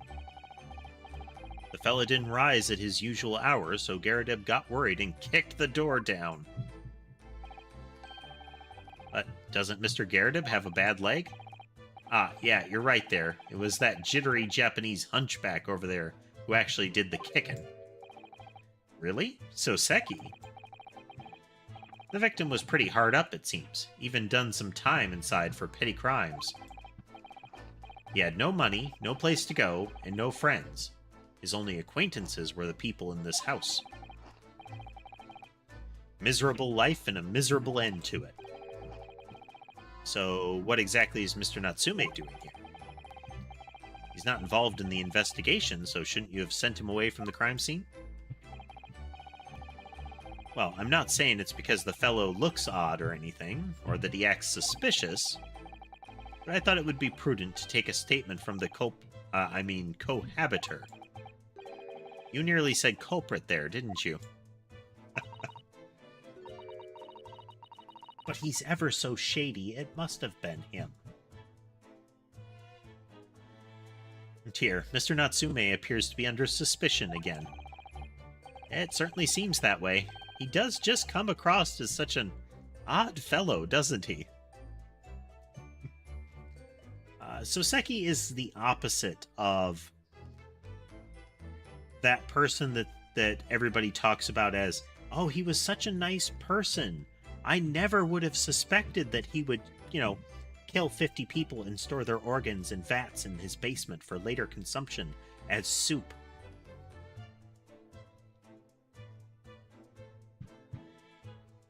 He's the sort of person that they just look at like, yeah, he did it. I don't know what it was. I don't know if it's happened yet, but he either did it or is gonna do it.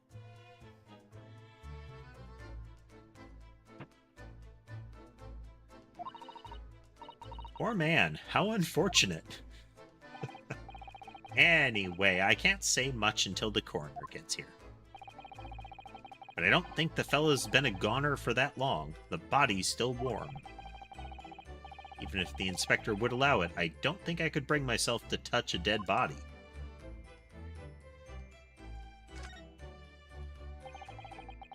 What a terrible thing to have happened. It's only been 3 days since I was arrested for the incident on the pavement outside. And then, having finally regained my freedom, it starts happening all over again. Endless existence of excruciating experiences.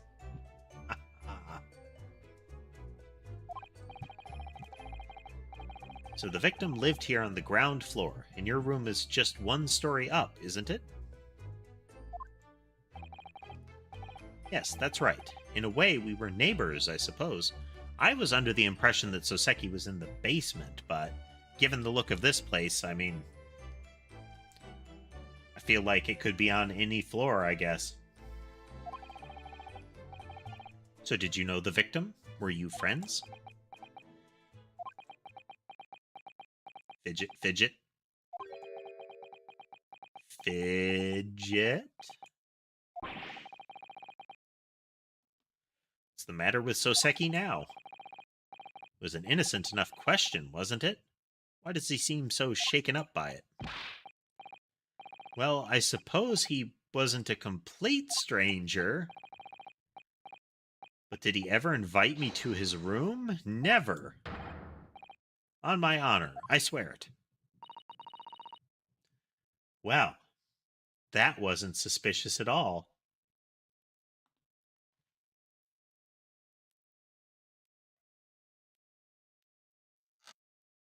Soseki is a very animated person.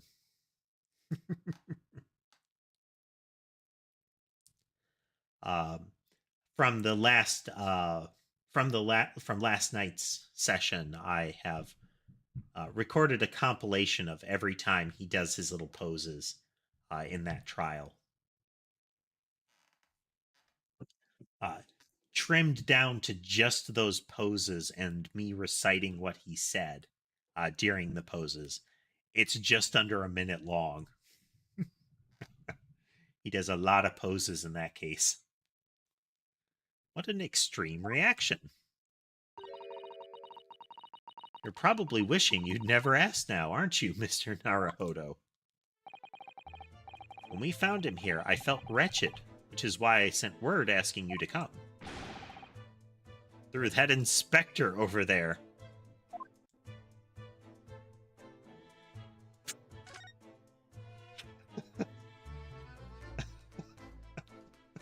I love how Sholmes appears in the background like that. Posing on stage.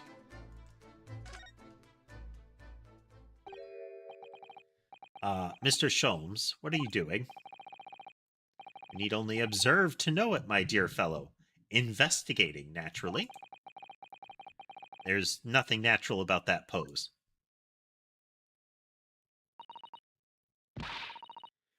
Mr. Sholmes, have you made some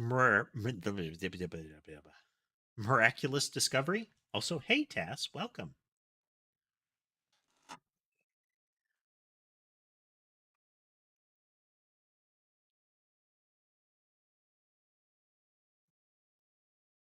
Rummaging around for a beverage. Beverage.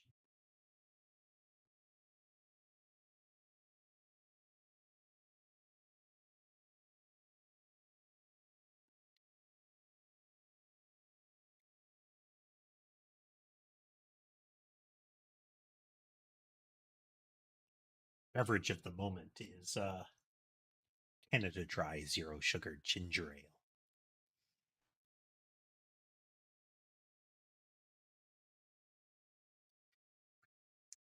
Is it hashtag not sponsored? Hashtag could be.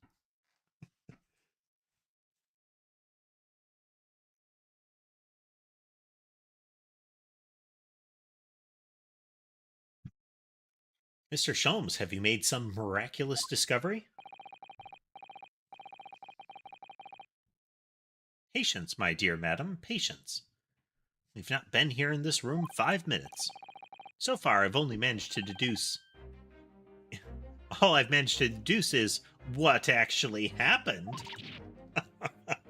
My goodness.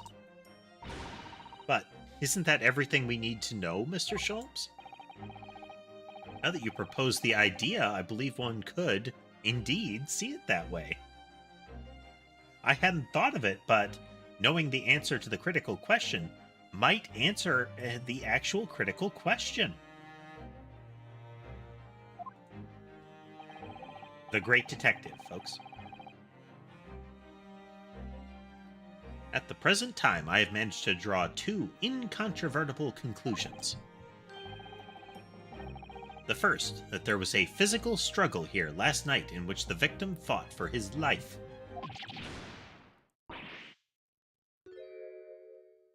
Yeah, Natsume.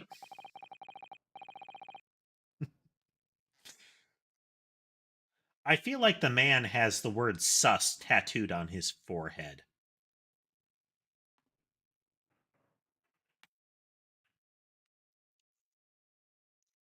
Instead of a kick me sign, he has an I did it sign on his back.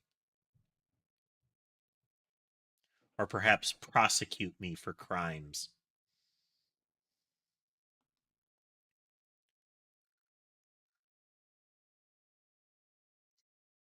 Is something that Mr. Sholm has is something that Mr. Sholm said significant somehow?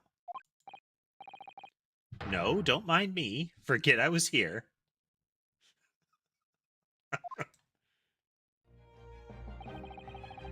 And my second conclusion is that there was a poison lingering in the air here last night that passed the victim's lips.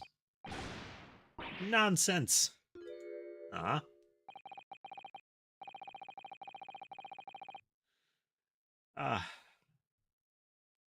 The very face of nonchalance.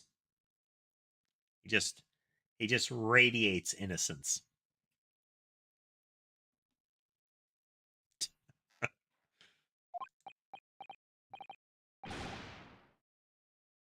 No, please. Pretend I'm not here. Invisible, ineffable, inscrutable, insignificant. Impossible to ignore. You must tell us everything, Mr. Sholmes. Spare no detail. But of course, let the theatrical tragedy before us be unraveled by my great deductions, presented for your pleasure in 2 acts. We've heard some truly astounding great deductions from Mr. Sholmes in the past. No doubt this will be no exception. What miracles will unfold before our eyes this time? So, my dear fellows, for your delight and wonder, let the curtain rise. For Herlock Sholmes' Logic and Reasoning Spectacular, Act 1.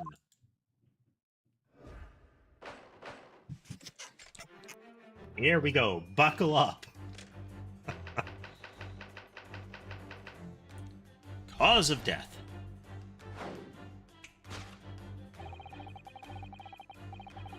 Careful observation of the victim reveals to us the events that transpired in this disconsolate room last night. Shadows under eyes, froth at mouth. Foam at the mouth of the deceased clearly indicates the use of poison. Though it might be like some remnants of food, but it's transparent on the right side of the mouth. Next to the victim, we notice a large dining plate, which contains, you will observe, the 1/2 of a sizable bar of soap. Meaningful? Indubitably. Is that not froth at the mouth, but instead soap bubbles? Cartoonish. Why is this soap set so purposefully upon the dish? Like the victim's Last Supper, in fact. Yes. Could it be that the man was about to eat it? Of course, the fork reveals the answer. It appears that the young man's appetite was his undoing. Taking up arms in the form of his cutlery, the victim engaged in a deadly battle for his life. Yet the struggle against his hunger was in vain, for in the end, he couldn't resist devouring the slippery feast. But London's foul soap is besmirched by foul poison. Yes, the victim's life was claimed by poison that tainted the contents of the plate. The soap and the lather about the man's mouth are too perfectly matched to ignore. The cause of death was clearly Intoxication due to excessive ingestion of foul soap. Though personally, I have a greater interest in the taste of foul candle wax, of course. Useful aside, good to know, good to know.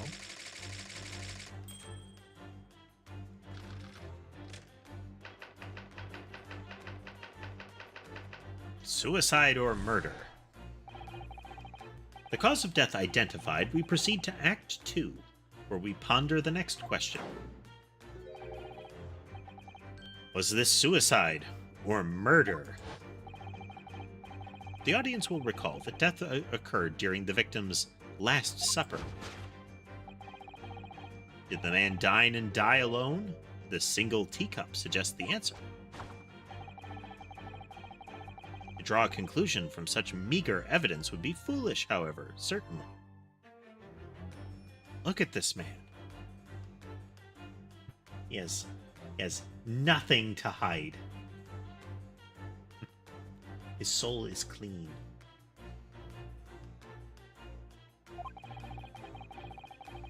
The careful criminal could have absconded with his own cup to cover his tracks. Just like we had in the case with Wilson and Giselle. Wilson and Brett.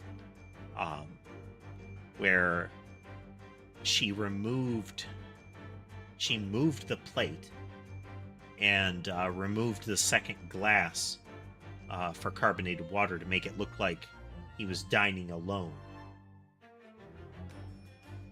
instead of with a guest.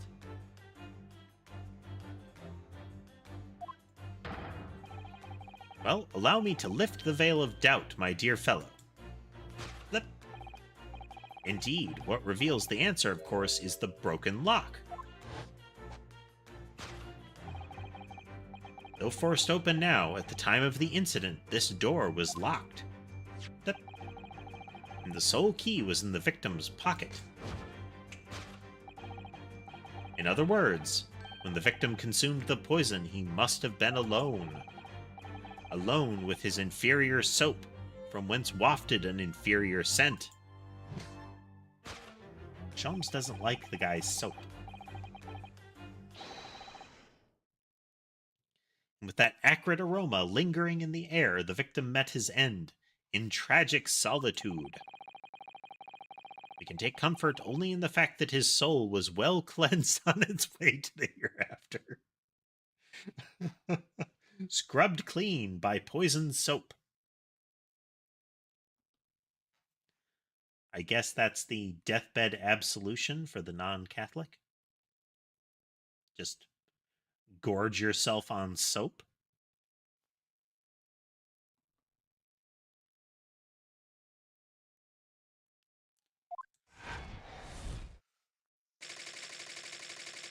No possible perpetrator present. Consonants. Thus concludes the final act of Herlock Sholmes' Great Deduction.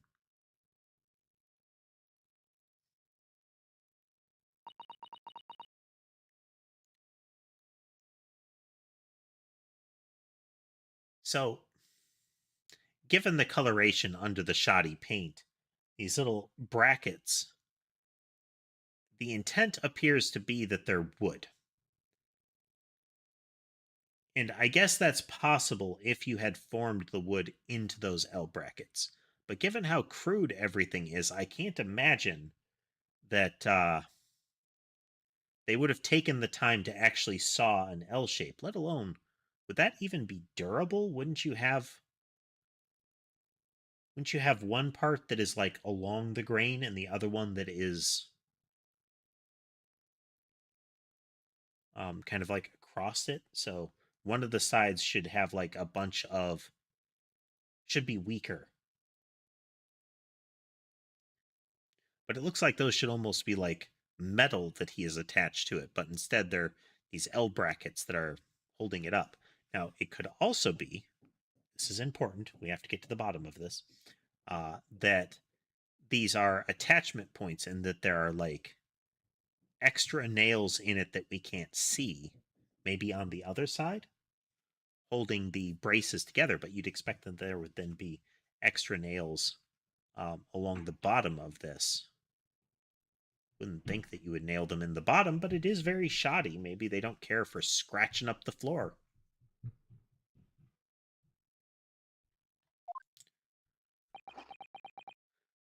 Long silence. There's just one thing, Mr. Sholmes. Are you disposed to identifying just one... You are disposed to identifying just one thing, aren't you, Mr. Naruhodo? Pray, what concerns you? Well, no matter how hungry he was, do you really think the man would have eaten soap? It is quite apparent that this man had barely a penny to his name. It is a curious thing, but to one so destitute, soap can suddenly appear quite irresistibly appetizing. How extraordinary. In truth, I had tried a little soap myself in the past. You've eaten it, you mean? My dear fellow, it was some time ago. My postulation was that it would cleanse my gut.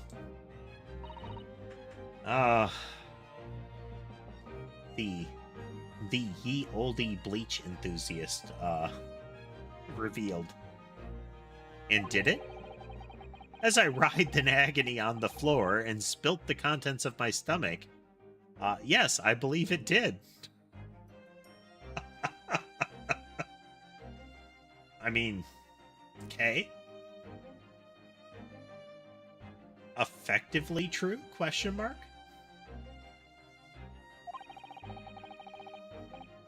The experience taught me a valuable lesson. Soap is quite poisonous. It has an unpleasant taste and leads to great discomfort. In summary, I cannot recommend it. 1 out of 5 stars. Would not buy again. Leaving bad review.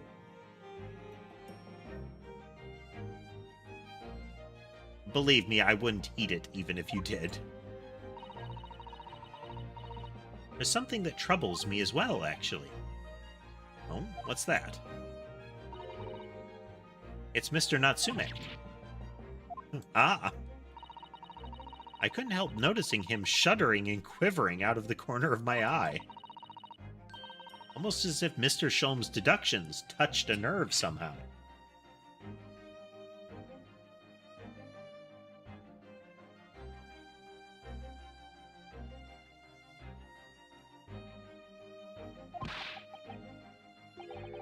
Nonsense. Well, that clenched teeth episode didn't last. I think, judging by Mr. Natsume's reaction, the great detective's deductions may need some gentle corrections in order to reach the actual truth. Yeah, Mr. Sholmes' observations and deductions are sometimes a little too sharp. He has a tendency to hit the nail on the side of the head and drive it in at an obtuse angle. I like that.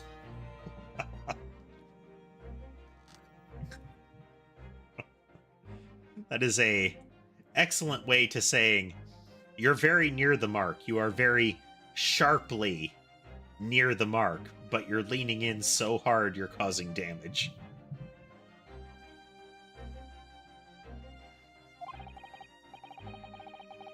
When he does that, it falls to us to straighten things out. Alright then, let's see what we can do. Yes, we must pick out the key words in Mr. Sholmes' quite brilliant deductions, and discreetly exchange them for something that makes a little more sense. This is the tutorial for the deduction thing. In Game 2, in case you did not play Game 1. If we can do that, I'm sure we'll arrive at what Mr. Sholmes meant to say in the first place. In that case, are you ready for the second performance of the day? Once again, my dear fellows, for your continued delight and wonder, let the curtain rise for Herlock Sholmes' Logic and Reasoning Spectacular, Act 1.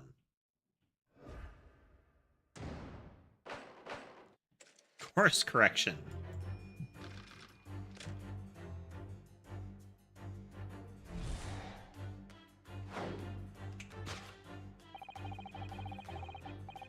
Careful observation of the victim reveals to us the events that transpired in this disconsolate room last night. Foam at the mouth of the deceased clearly indicates the use of poison.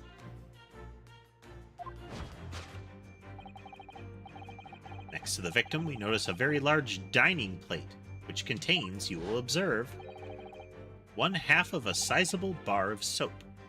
Meaningful? Indubitably. Why is this soap set so purposefully upon the dish? Like the victim's Last Supper, in fact. Yes.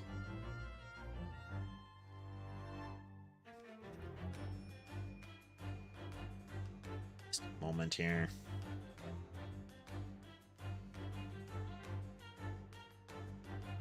There we go.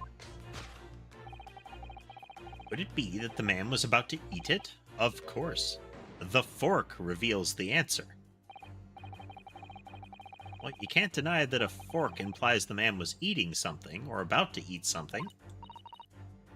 That's true. If I were to decide to eat some soap, I would prefer to use a fork than to attempt it with chopsticks. And of course, only 1/2 of the bar of soap is left on the plate. But might there not be some other explanation? Something material to prove whether or not the man really ate some soap?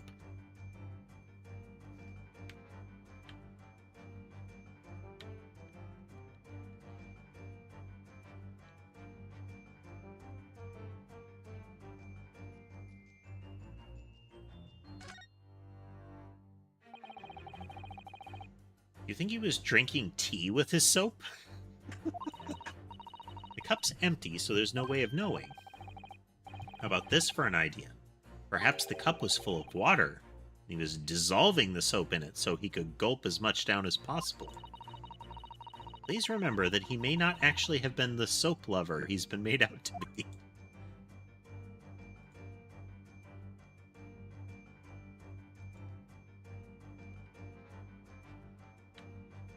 Ah, here we go. There's more soap on the floor here. Mr. Shamspear must have really loved this stuff. Let's not jump to conclusions, Mr. Naruhodo. Look closely at this soap.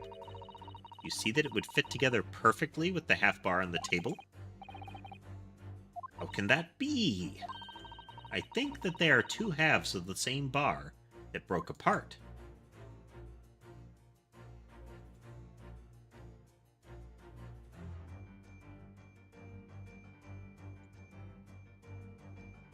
Take that!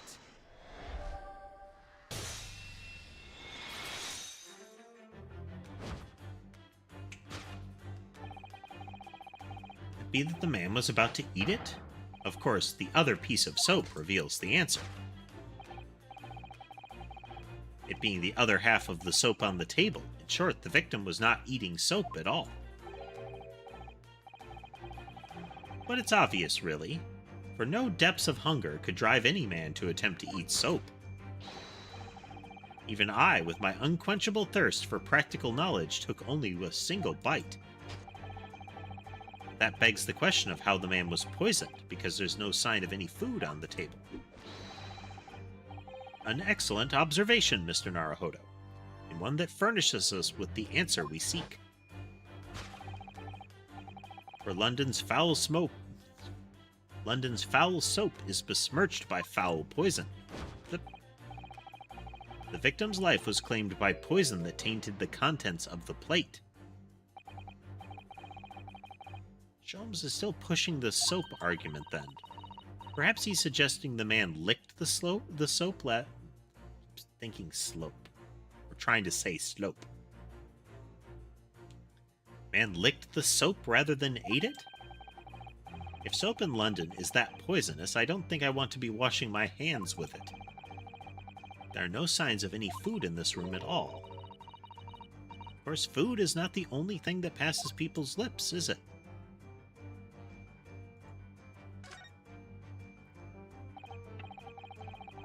A Western vessel for the serving of infusions of dried tea leaves. It's a teacup, Mr. Naruhodo, as you well know. Stop putting on airs. And it's empty.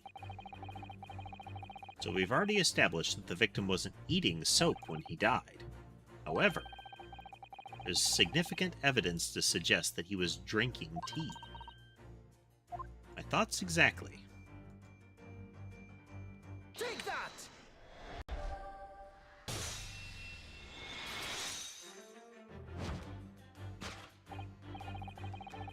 The victim's life was claimed by poison that tainted the teacup. Indeed, cups have been the vessel of choice for practicing poisoners over the centuries.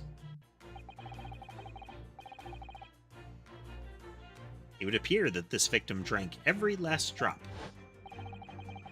There's no sign of food anywhere in the room, which leads us to the immutable conclusion. The cause of death was clearly intoxication due to the ingestion of poison contained in this teacup.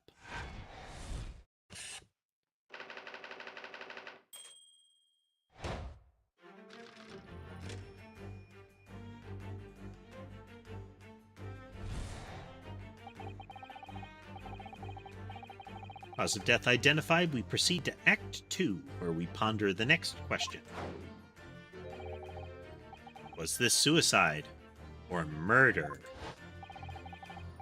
The audience will recall that death occurred during the victim's Last Supper. Did the man dine and die alone? This single teacup suggests the answer.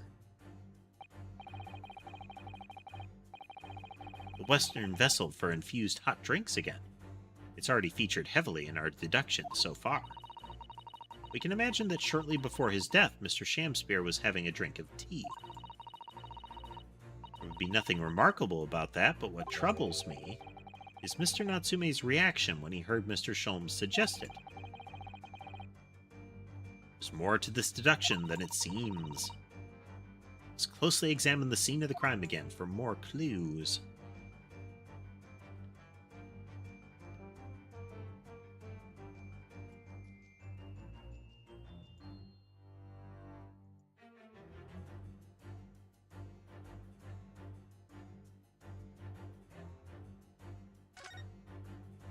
His teacup.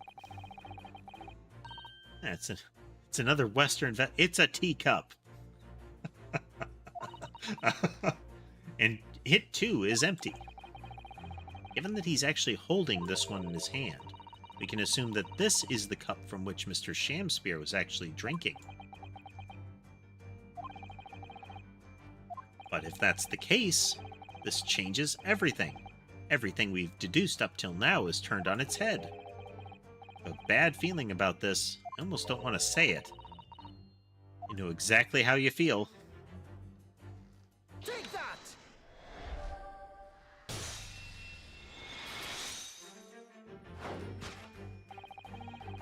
Did the man dine and die alone? This other teacup suggests the answer. Yep. There were 2 teacups in this room all along. In other words, this is a strong indication that at the victim's Last Supper, there was a guest present. At the very least, we can say now with certainty that someone else was here in this room last night, taking tea with the victim. What are you talking about? Utterly, unbelievably, unjustly, unreasonable.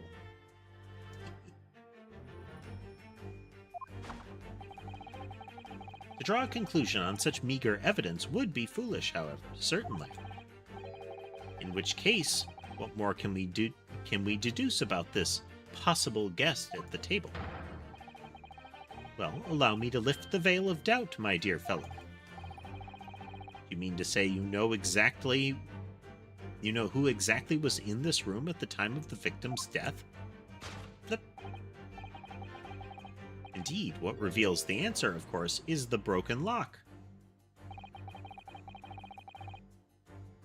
Not sure I like where this deduction is going now.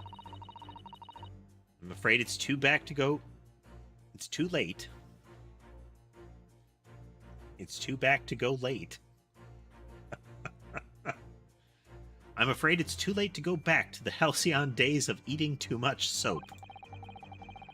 With the identity of the guest who was in here last night when the victim passed away is something I have a very bad feeling about. Well, you can try to ignore your feelings, but we cannot ignore the truth, Mr. Naruhodo.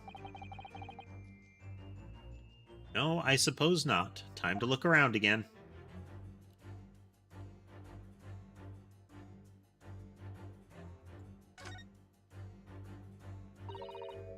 It's empty.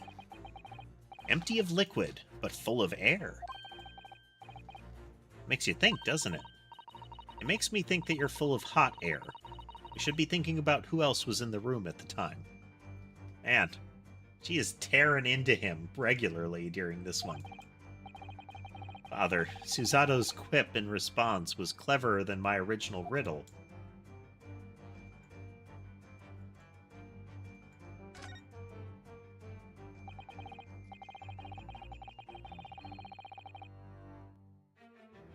At first glance, it seems that the only things in this room are the makeshift stage and costumes. I overlooked these 3 books initially. I wonder what they are. Let's see. The titles read Picture of Monsieur Lecoq, Canterbury Yearnings, A Meal for Gaboro. Those are the 3 books that Natsume bought on the night, on the prior night's, on the prior murder case. The date of the prior murder case. Words. Sure, I've heard those titles before. Could just be an incredible coincidence, but they're the exact same 3 books that Mr. Natsume purchased the other day. Huh? Yes, on the day of the unfortunate incident when Miss Green was stabbed, Soseki had just been to a bookshop and bought them. That's right. Now those 3 titles are here in the room of the victim. Yet Mr. Natsume claims never to have been here before. What does this mean, do you think? I really don't know what to make of it.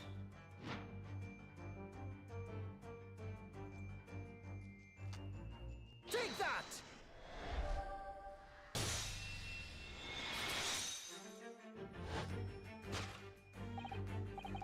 Indeed, what reveals the answer, of course, is the pile of familiar books. Quite so. It's no mere coincidence that these 3 titles are here in this room. It's the link to the truth. Ah. Mr. Natsume, you purchased these books 4 days ago at a second-hand bookstore. That's just a coincidence. In that case, you'll be able to bring the same 3 titles from your own room, will you not? This very moment.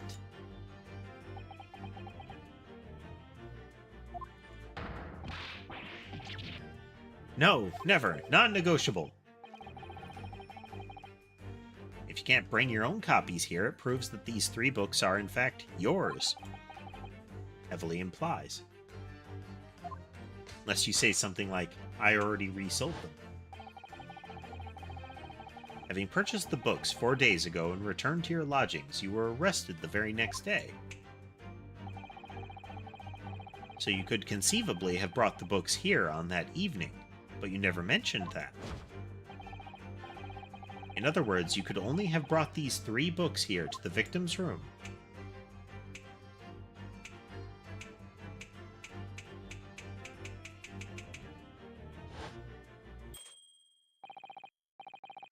Last night, having returned to your lodgings after the trial concluded at the Old Bailey.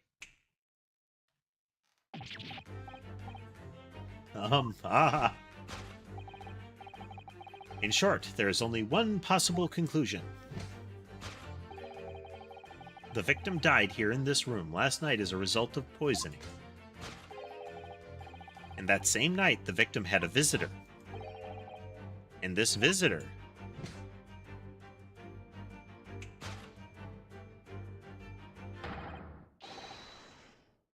was you, Mr. Soseki Natsume. Flip. Thus concludes the final act of Herlock Sholmes' Great Deduction.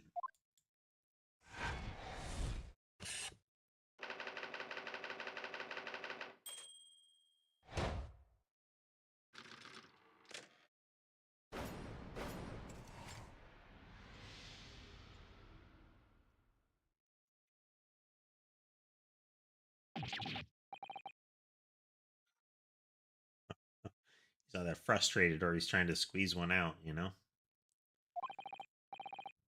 Not again, not again, not again. Not again. Well then, Mr. Natsume. It would appear you're going to have to accompany me down to the yard. Again. But wait. Hold your horses. Yes? Door, key, locked, entry, exit, entirely impossible. Wow. He's so flustered, he's being even stranger than normal. What, you think that's an alibi? You could have just made a copy. Huh? You live in the same building, after all. You've had plenty of opportunity, I'm sure. Buh. Misery me. Sorry, sir. You'll get your chance to give your side of the story later. The facts speak for themselves, Mr. Mustache. You horrible hairlock Sholmes. He really has found himself an arch rival now, hasn't he? Come on now, no dilly-dallying. Outside, there's a carriage waiting. Welcome, student Mr. Naruhodo Esquire. I never imagined I'd be in this position again, but you have to help me. Please, please, I'm innocent. Alright, I understand. We'll come to your cell later and talk about it. And one more thing. Oh, yes? My poor little kitty cat. Please give him his breakfast for me.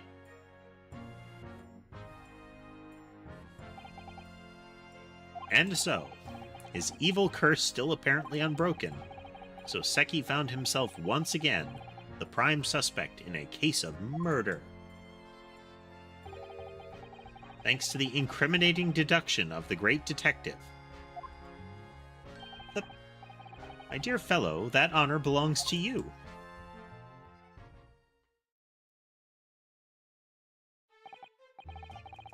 Well, at least that means Inspector Gregson is no longer here. Let's mess with evidence. Nobody's watching. Touch everything. Really get in there. You gotta feel the evidence with your hands. Really work your fingers in there. Wiggle them around in all the wounds.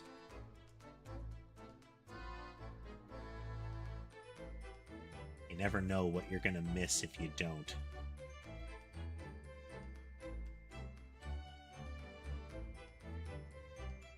We can examine the crime scene in more detail now. Yes, that's right. And of course... Huh? Have you forgotten what the inspector mentioned before? It was the landlord, Mr. Garadeb, who discovered Mr. Shamspeare. Ah, Mr. John Garadeb, yes. I expected we could find him in his sitting room on the top floor as usual. Briefly blocking text. Right, we must remember to go and talk to him later.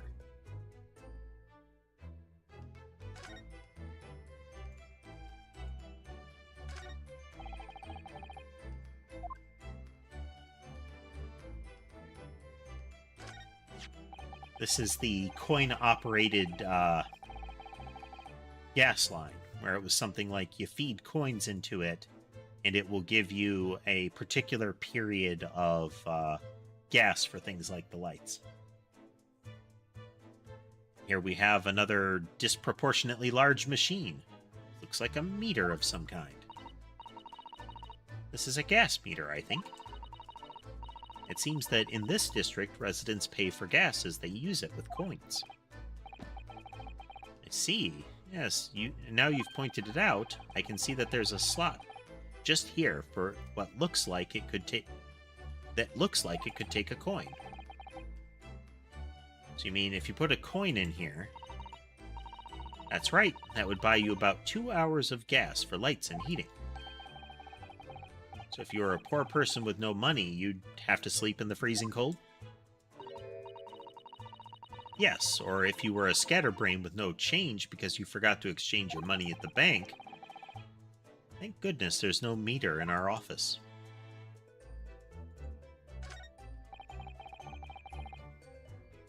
Look at these extravagant, bright costumes. Somehow they look out of place in this room with its grim, shady goings-on. This one looks like a king's attire. A king? I've always dreamt of being a king. I think you'd be more suited to a feudal lord, a daimyo or such like. Chanmage? Chanmage top knot? Every Japanese man wishes he had a chanmage. You'd look wonderful with one. And you already have the sword. Can you imagine what would happen if I walked around the streets of London with a chanmage and a sword?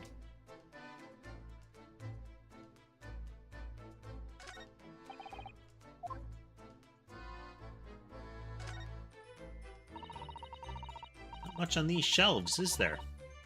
Just this wine glass and bottle. And both of them are cracked. Yeah, not much use, are they?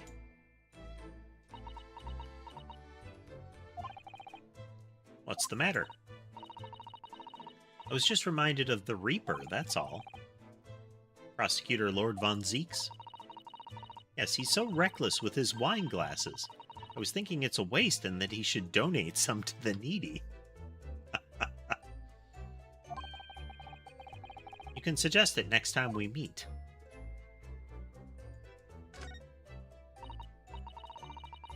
One of the teacups that Mr. Shamspeare and his guest drank from last night.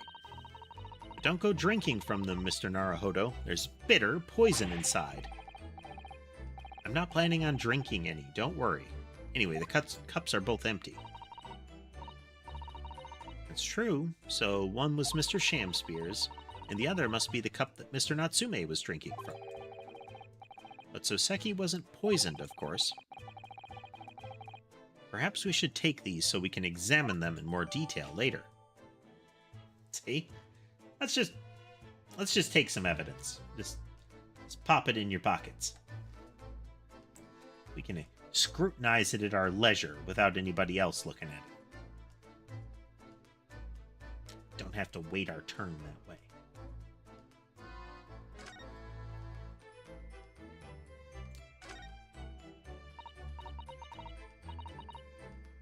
The poor man, so young to die. Do you suppose it was a very painful death, being poisoned as he was? Oh no, all we can do now is hope that he'll be reborn to a better life. I suppose you're right. I wonder. You think that putting our hands together in a Japanese prayer will help a British soul? Sorry. I made sure I had a reference at ready for just such an occasion as this, actually. The book is entitled The Beginner's Guide to Praying for the Departed, the British Way. Comedic title, but I feel like that's gotta exist somewhere. I'll just reread it now. One moment. There's quite a spine on that book, isn't there?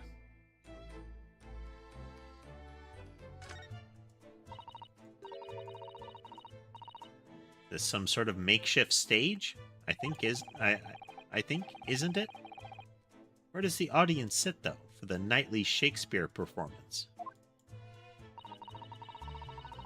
Actors aspiring to the great stage must practice their art, Mr. Naruhodo, with or without an audience. In fact, on a related note, perhaps you should set up a mock bench for the defense in your office. Huh? Then you could practice your art every single day. I'll think about it, if you promise to don a beard and play the role of the judge. Well, if that would help you achieve your goal. This I have to see.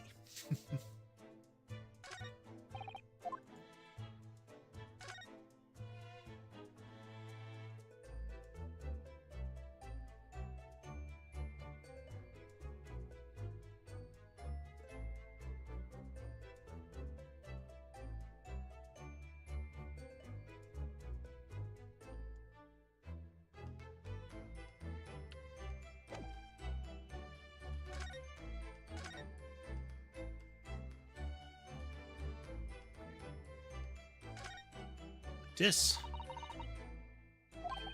What's this? Looks like part of an envelope, I think. I think you may be right. Perhaps it was torn off when the letter was opened. Is that significant? Well, it's a little out of place, perhaps. When you look around the room, there's no sign of a letter. Or the rest of the envelope, in fact. Is there? Ah, she's right. And yet, here we have the torn-off end of an envelope. It just strikes me as unusual. I agree. We better take this just in case.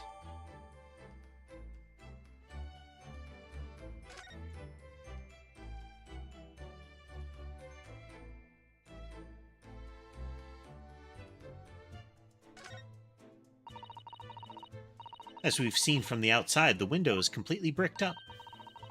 A vestige of the former window tax that Britons had to pay. Strange things they used to tax in Great Britain. I mean, making people pay for the number of windows they had in a property. It's extraordinary.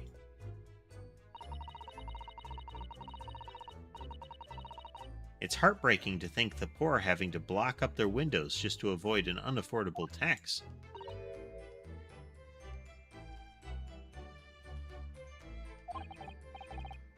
What is it, Miss Susato? If you can look closely, a number of the bricks are loose.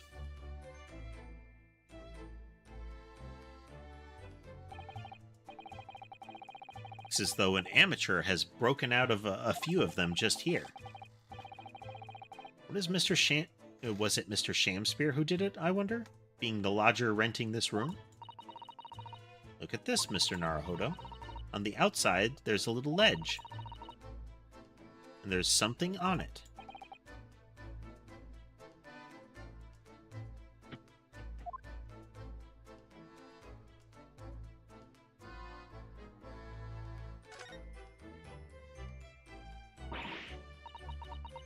It's so cold outside.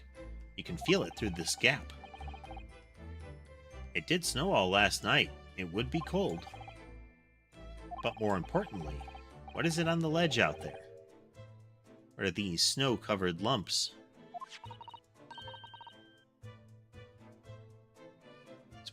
It's more bars of soap. Soap? What are bars of soap doing lined up on a ledge outside the window?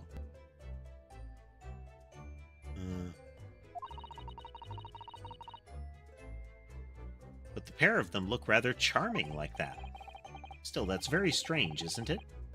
Bars of soap lined up outside the window? I think perhaps we should take one. There are two, after all.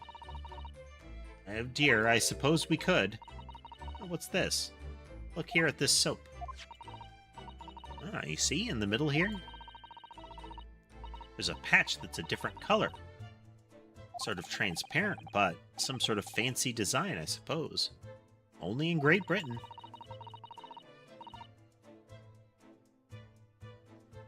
Little decorative hotel soaps. Cute soaps. Looks like the Hinomaru flag of Japan, doesn't it? How wonderful. Probably a very serious, expensive brand. Expensive? Then what's it doing in this ramshackle old room? It's a cheap bar of soap.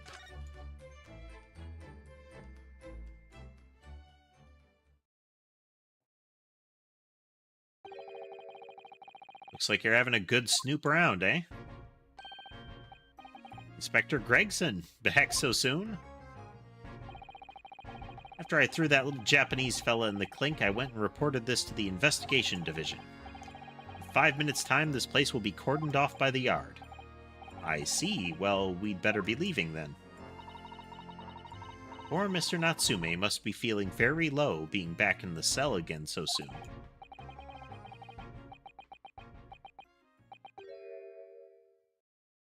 Well, that's unexpected. Is he perhaps a zombie?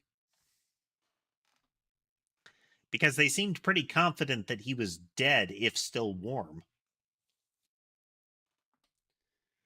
So you'd expect they would have checked a pulse or something like that, and if he had no pulse for this period of time, he probably wouldn't have woken up, but if he can drag up like that, probably had a pulse, probably faintly breathing. They are good at their jobs.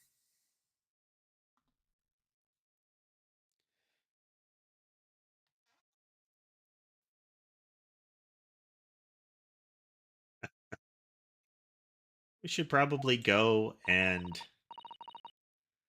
What's wrong, Mr. Naruhodo?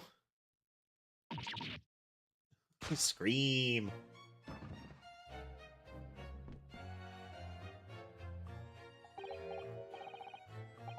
Out, out, brief candle. Life's but a walking shadow, a poor player.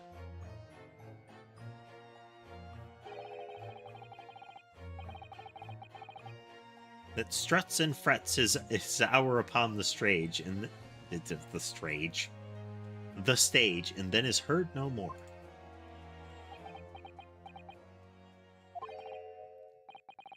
Now, how soundeth the next part?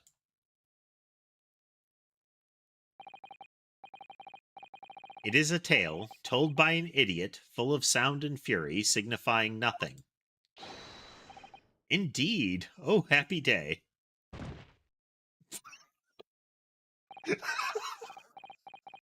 I love that. He fell in an absolute heap like puppet with strings cut.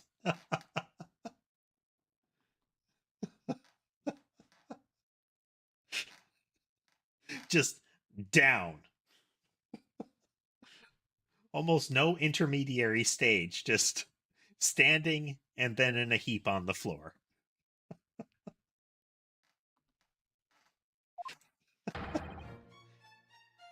Walking Dead.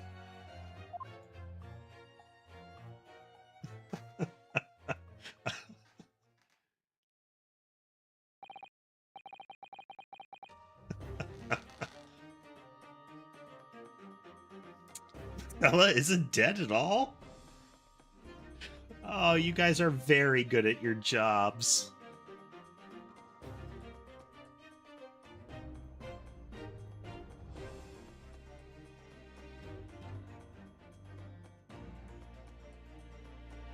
It would be a very good stage skill.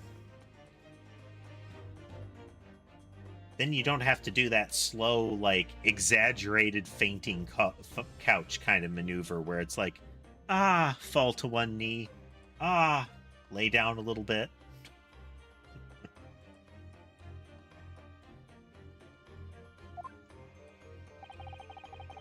What was that nonsense he was saying, though? I think, yes, it was from William Shakespeare's Macbeth.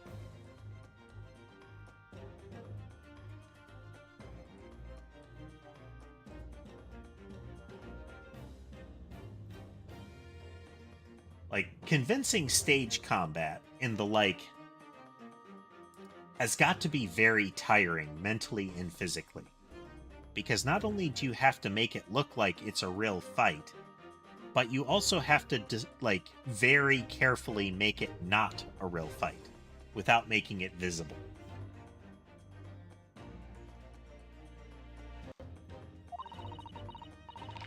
A soliloquy from Act 5, Scene 5.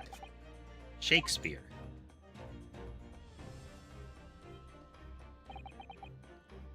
So it was that the victim, Mr. William Shakespeare, came back to life. If the man had indeed been poisoned, it transpired that it hadn't killed him. He was taken by emergency carriage to a nearby hospital for treatment.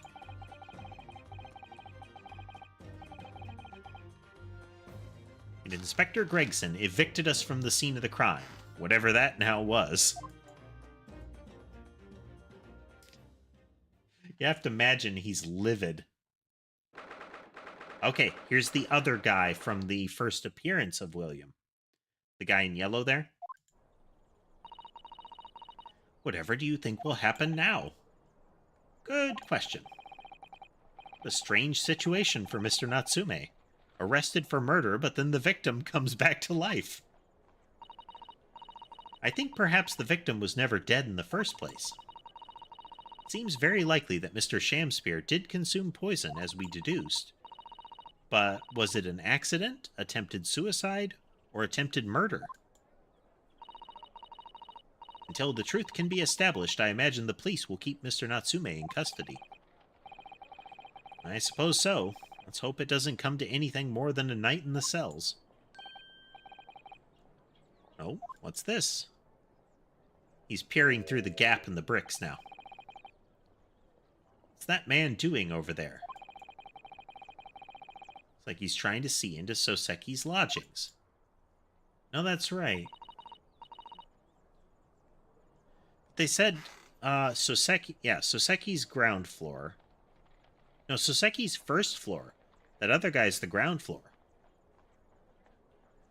When they say ground floor, do they mean basement? The layout of this place is becoming confusing.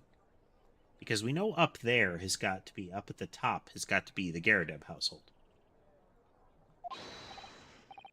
Excuse me, could we have a word? Okay, nope. Okay, so this first floor, this ground level is definitely, Williams. You can see the soap on the edge.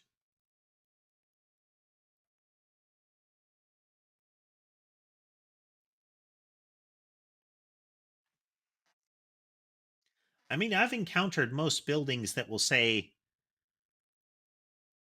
first floor or ground floor, and then everything below that is basement floors. You know, basement 1, 2, 3, 4, that kind of thing. But are you saying that it's ground floor and then first floor? Because that would be weird. You'd essentially have a 0th floor. He ran off. I feel sure that I've seen that man somewhere before. Where was it? I do too, but I don't remember.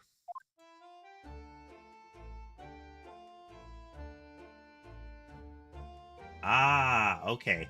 Well, that explains my confusion. But then the man was trying to peer into William's room. Because, again, the soap. The exception of the top floor where Mr. and Mrs. Garadeb live, all the windows are bricked up. That's because of an old window tax that was charged on the number of windows a property had. In order to pay less tax, the poorer members of society filled in many of their windows.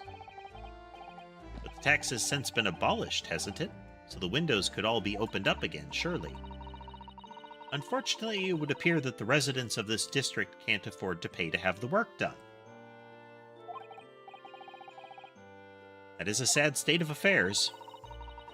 Especially for people like poor Mr. Natsume, who have lived all, especially for people like poor Mr. Natsume, who have to live all cooped up in a windowless room. I suppose that's the price you pay for living in very cheap accommodation. It all seems rather pointless when you put it like that.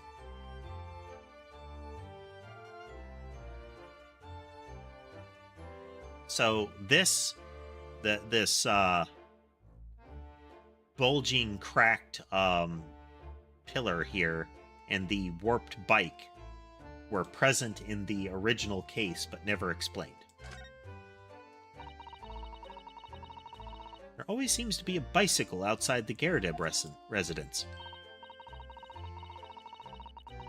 I read that bicycles are extremely popular all over Great Britain at the moment, in fact. This one seems very warped, though. Especially the front wheel. Is that to make it more of a challenge to ride, do you think? No, I'm afraid that may be the result of the rider's incompetence. For the front wheel to be so badly warped, I'm afraid the rider may have been similarly afflicted. Then there's a good chance Mr. Natsume has been practicing on this bicycle, I think. Oof! Oh dear, I fear you may be right.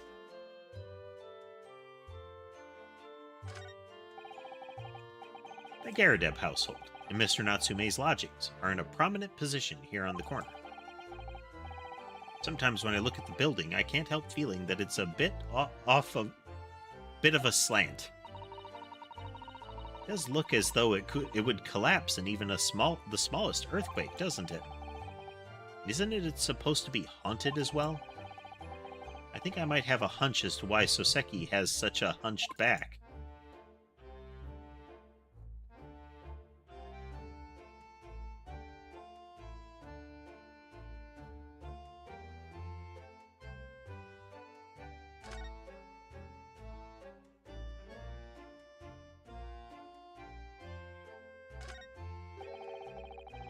Why has somebody built this snowman on some sort of pedestal, do you think? It's not a pedestal, Mr. Naruhodo. That's part of the snowman's body. Really? But it already has a perfectly good body. Well, it's true that British snowmen are usually made with 2 balls of snow. Perhaps this is a foreigner. And now we're looking at him as if he's strange. Poor man, I know how he feels. If anything, it's Japanese and British 2-ball snowmen that are the strange ones, isn't it? Phrasing? After all, real people do have 3 sections: head, torso, and legs. Do you ever think that perhaps you think about things too much?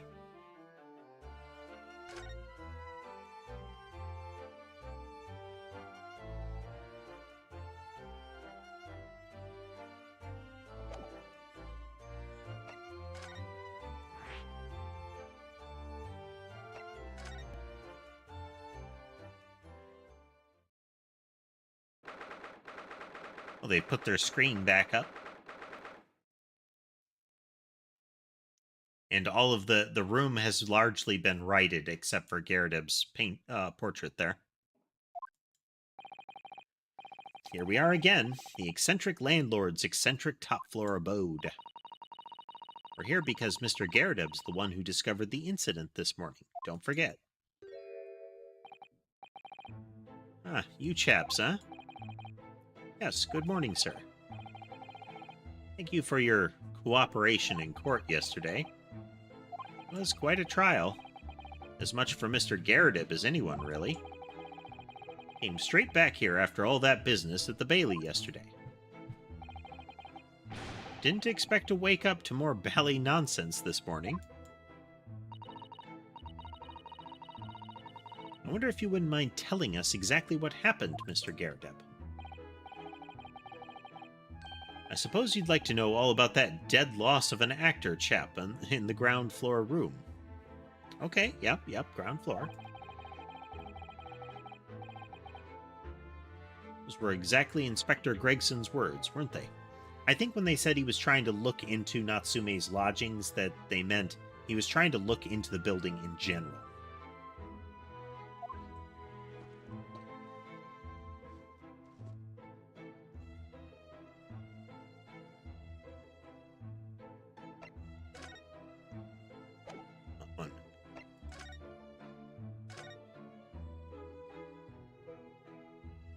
Let's see. The shelving is still wrecked, and it's still missing one of the candlesticks, and the little cake service here is still all askew. But the rest of the room has been cleaned up.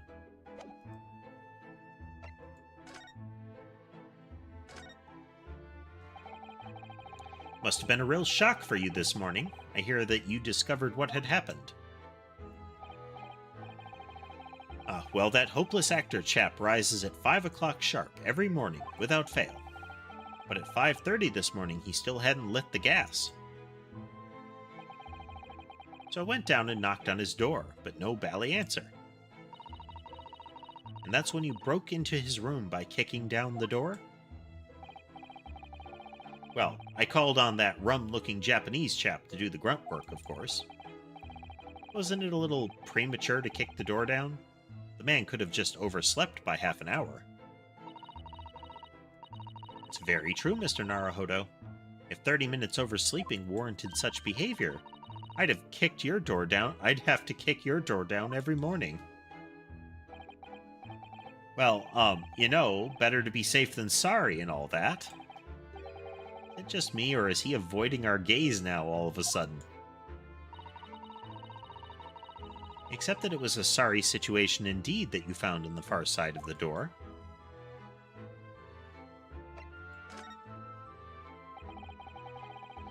The victim's name is Mr. Shamspear, I believe. Is that right? Yes, William Shamspear. Took the ground floor room 3 months ago now. And how would you describe him? In a word, destitute. Destitute? Well, let's face it, the only redeeming feature of that room is the cheap rent. Anyone wanting to live in a place like that is either broke or has a bally screw loose. So hard to choose which category Soseki would fall into. Mr. Naruhodo, that's a little rude. He was doing research as well. Research? Into what? Shakespeare, of course, Shakespeare. Read a few plays of the old bard myself, you know? Romeo and Hamlet and all that. Yes, William Shakespeare is England's most highly regarded classical playwright and author. He's known as Sao in Japanese, as you know, and many of his works have already been translated. It seems incredible that Shakespeare was shortened to Sao, though. Someone was too heavy-handed there. There were a lot of costumes in the victim's room, actually, weren't there? Of course, Mr. Natsume is a scholar of English literature as well. I imagine he and Mr. Shamspear would have had much in common. Shakespeare interpretation disagreement leads to shocking murder. Let's hope it's not that. Mr. Naruhodo, really? How rude. He said, reading his mind twice in a row. After Mr. Natsume's trial yesterday, you came straight back here, I believe, didn't you? Did you notice anything strange between then and this morning? Well now, must have been about 6 in the evening by the time I got home. Snow was coming down rather heavily, as I remember, and it was completely dark already. That failed actor chap was out at the time. Mr. Garadeb noticed there was no light from his room or something, I suppose. Couldn't summon the energy for anything much, so I just sat in front of the fire up here. It was after 8 before Shamspear got back, and the chap was up until past 1 in the morning, I'll have you know. Suppose he met his end sometime after that. I was asleep by then, so I'm rather in the dark there. Well, thank you. That was very illuminating. Is everything all right, Miss Susato? Well, I was just thinking it's a little strange, that's all. Mr. Garadeb, you were up here in your room all evening, if I've understood correctly? Not a big fan of stairs, not with this blasted leg. Then, how is it that you seem to know? The precise movements of your tenants on the ground floor, I mean. Ah, a very good point.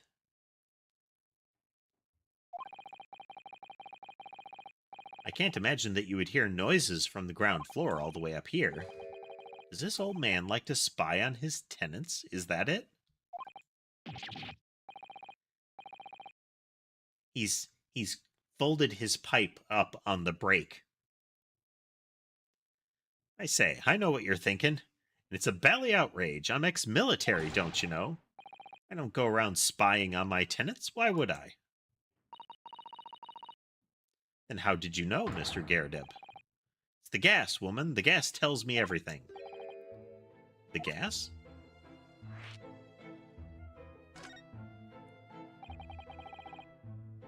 What on earth do you mean, sir?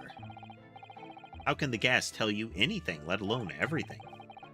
Well, as you're probably aware, the gas is supplied to the building by pipes. Yes, I'd more or less worked that out.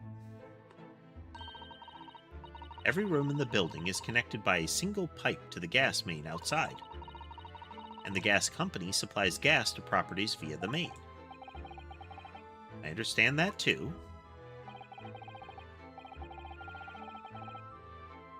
Yeah, when he was startled, when he clutched the pipe, the angle of the pipe stem changed, and it looked like he was holding it along the break, so it like bent there as if it's not fully or properly repaired.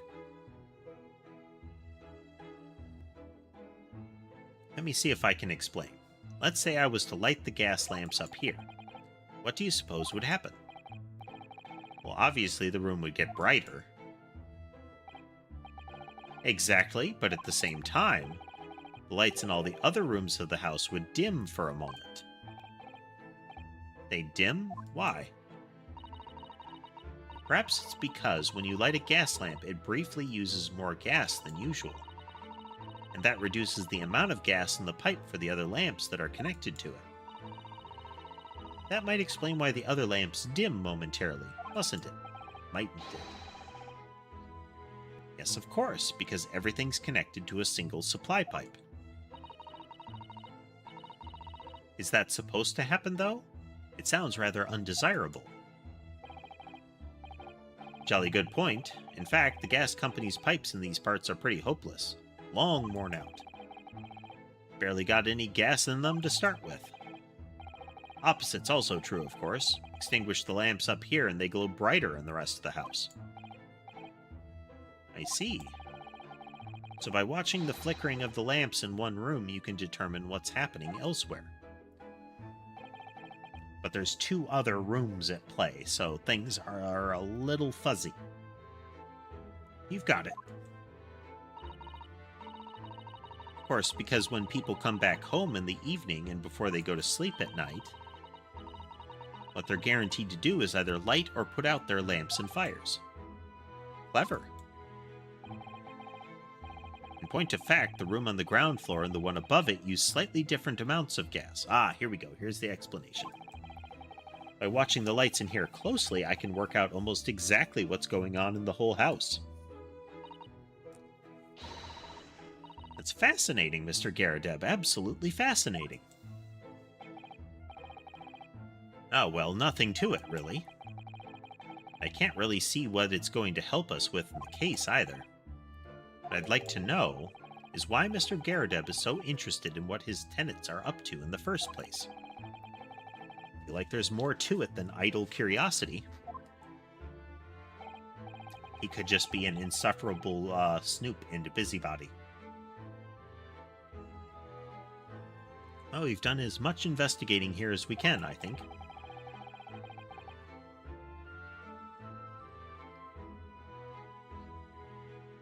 Perhaps we ought to go to the prison and speak with Mr. Natsume again. A good idea.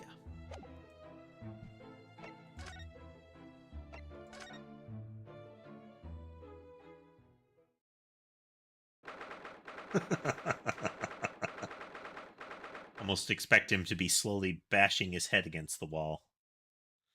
Why, thump? Why, thump? Look, Mr. Naruhodo. Mr. Natsume, have the police finished questioning you now? Welcome, student Mr. Naruhodo, Esquire. Oh, yes? What is he? Tell me, is he a ghost? Is he here to haunt me? Let me guess, you're talking about Mr. Sholmes? He actually calls himself a great detective, Mr. Natsume, not a ghost. But his diabolic deductions, they're not of this world. They've left me cursed. I'm cursed, I tell you. Well, that sort of hurts. Credit where credit is due, Mr. Naruhodo. You were heavily involved in the deduction, too. Yes, moving on. We have some wonderful news. Oh? The victim that we all thought was dead has come back to life again. Now, in the absolutely worst case, you could only be tried for attempted murder. That's great, isn't it, Mr. Natsume? It's terrible. Oh? I'm stuck in the cell, suffering for some silly wrong end of the stick.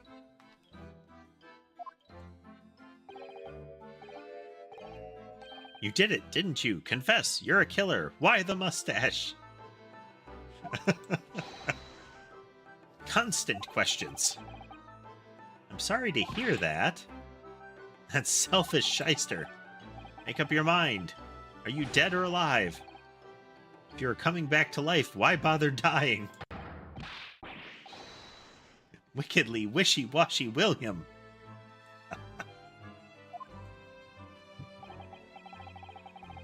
Well, it seems like Mr. Shamspear was never actually dead in the first place.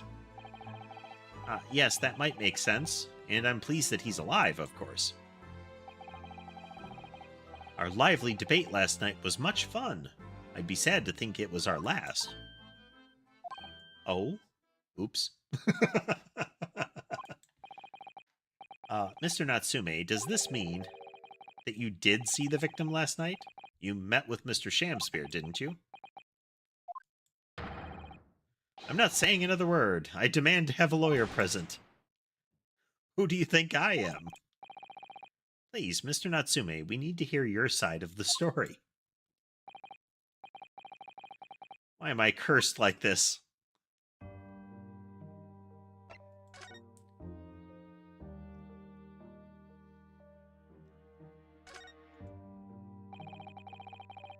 Can you tell us exactly what happened last night then, Mr. Natsume? There's nothing to tell. But, Mr. Naruhodo, Esquire, I'm eternally grateful to you for helping me with that accursed case yesterday. The case that saw poor Miss Green hospitalized after she ended up with a knife in her back. It's hard to believe that was only yesterday. After the trial was over, I trudged my weary way back to my lowly lodgings. And that evening, at past 9 it must have been, I visited Mr. Shamspear. So you did go to the victim's room, then? As we feared. I didn't do anything wrong. I've never been to his room before. It was the first time. Then what made you decide to go? I bumped into him when I arrived back at the house. We got chatting and it developed into a discussion. But he had to go out, so I bade him farewell. That ties in with what Mr. Garadeb said, that the victim went out and came back after 8. We met again later that evening, at around 9 or just after, when I took him some nice tea I'd brewed as a gift.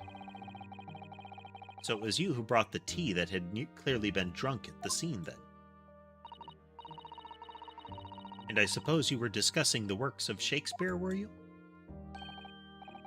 Yes, that's right. That's exactly right. Romeo and Juliet, who was the stronger? It was a delightful debate. It's going to be one of those rap battles of history kind of things. I'm sure. It's such a stimulating subject, Shakespeare. And the debate became very heated, so you slipped poison into Mr. Shamspear's tea. No, never, not at all. Team Juliet won. That was me. And when I left his room, the flamboyant fellow was fighting fit. I swear it, categorically.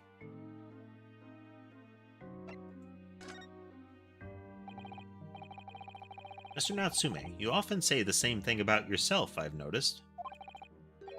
That you have a cursed existence. I'm sure I've mentioned this to you before, but I've been here in Great Britain for a year now, and in that time I've learned that it's no place for me. It can be very trying to live in a foreign land and adapt to the ways of another culture. There are foreigners everywhere I look, and they all stare at me, they all laugh. That's the impression I get whenever I go out. Makes me scared to leave my room. Which is why I've become a recluse. But even in my room, I find no respite from my fears. I've moved more times than I can remember, and then, 1 week ago, I moved into Briar Road.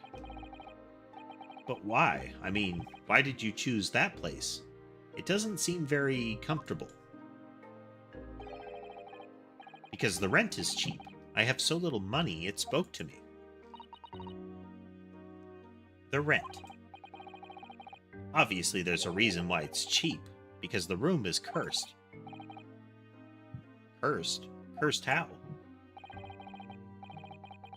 The previous occupant, the man who lived there before I took the room, died there. Oh no.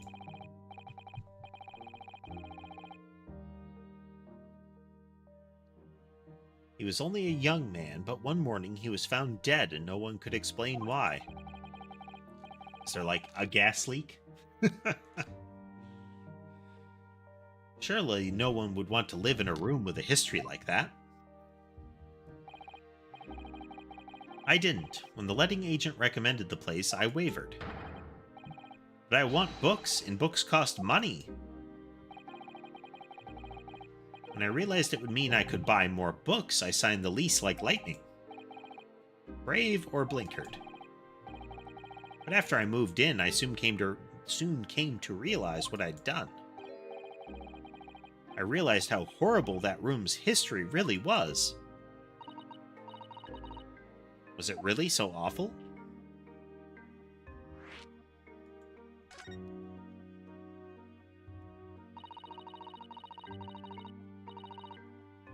How did the room's horrible history affect you, Mr. Natsume? What happened? At first, it was just a feeling. The feeling of beady eyes boring into my back, watching me. You think that might just have been your mind playing tricks on you? No. My mind doesn't know any tricks. It was someone else. It's been one long nightmare ever since I was given the keys to the place. A nightmare? You've been having bad dreams, you mean? All of the souls who've died in that room lean over me in my sleep and try to strangle me. That really is horrible. And now I come to think of it, it happened again last night too. The very same night that Mr. Shamspear was writhing in agony from the poison in his body. I was on the verge of being suffocated silently by those miserable spirits in my room. You simply must move out of that room as soon as possible. Yes, you're right, I know it, and that's why I'm already searching for the next room with a history to call home. I think perhaps you should try to avoid accommodation with any kind of history at all. Otherwise, I'm scared that you yourself may become history. Susato knows how to make the man listen.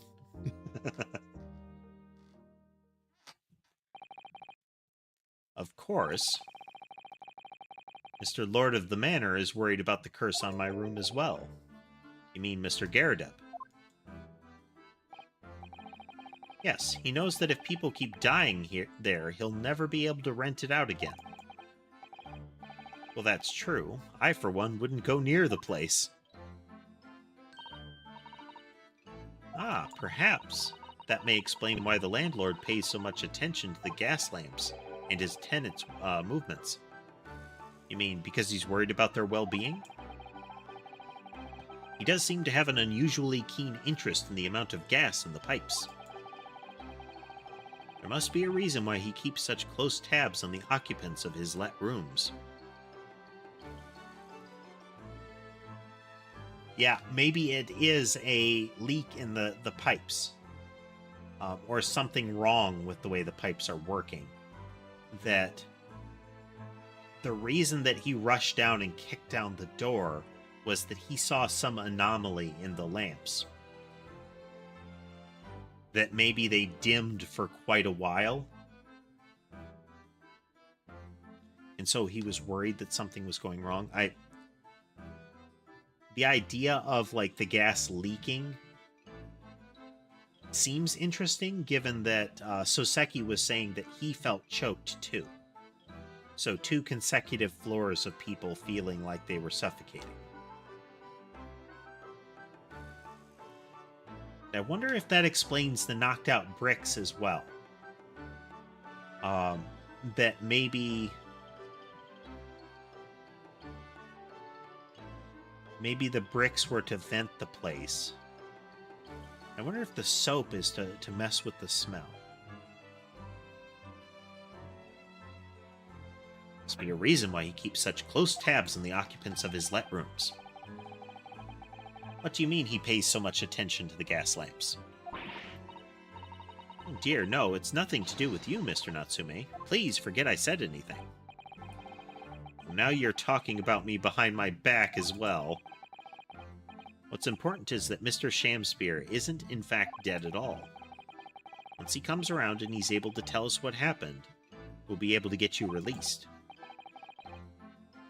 Yes, please. Oh, I do hope you're right. Excuse me. Inspector Gregson. I couldn't help overhearing what you just said. And on that note, I have some good news and some bad news. Oh. Which do you want first? Always, every time, the bad news comes first. When hope is all you have, hold on to it. That's my guiding principle. Right, well, in that case, the good news it is. Dang. Sorry, but it's just a lot easier to explain everything that way. Why did you ask me my preference? As you might have heard, the victim, Mr. Shamspear, was just unconscious. He's come around now. Yes, we saw it happen in all its terrifying glory. He's still being treated by the doctors, but we've managed to get a written statement from him already. Oh, isn't that wonderful, Mr. Natsume? Thank goodness, it's all over then. I can leave this somber cell. Ah, that's the bad news. Sorry, no, that's not in the cards. Huh? Why ever not, Inspector? Mr. Shamspear has implicated someone as being responsible for what happened last night. Implicated someone? Oh dear. You don't mean... Sorry to say I do, yes. He's pointed the finger at you, Mr. Natsume. By sweet poison did he seek it to end my life. That wickedest caitiff, Soseki Natsume. No, so I'm afraid you'll be appearing in court as planned. You'll be wanting to make the necessary preparations. No. Again, I can't get a break. And so, once again, Soseki found himself having to take the dock in the Old Bailey. Whether his room was haunted or whether he was just terribly unlucky, I knew I had no choice. The following day I would represent him in court, and do my utmost to break the curse that blighted him.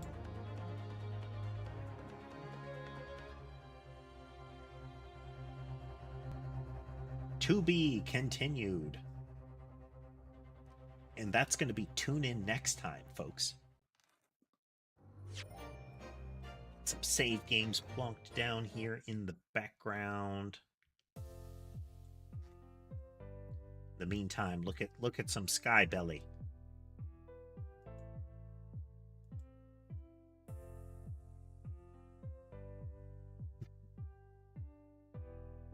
we're going to cut out now.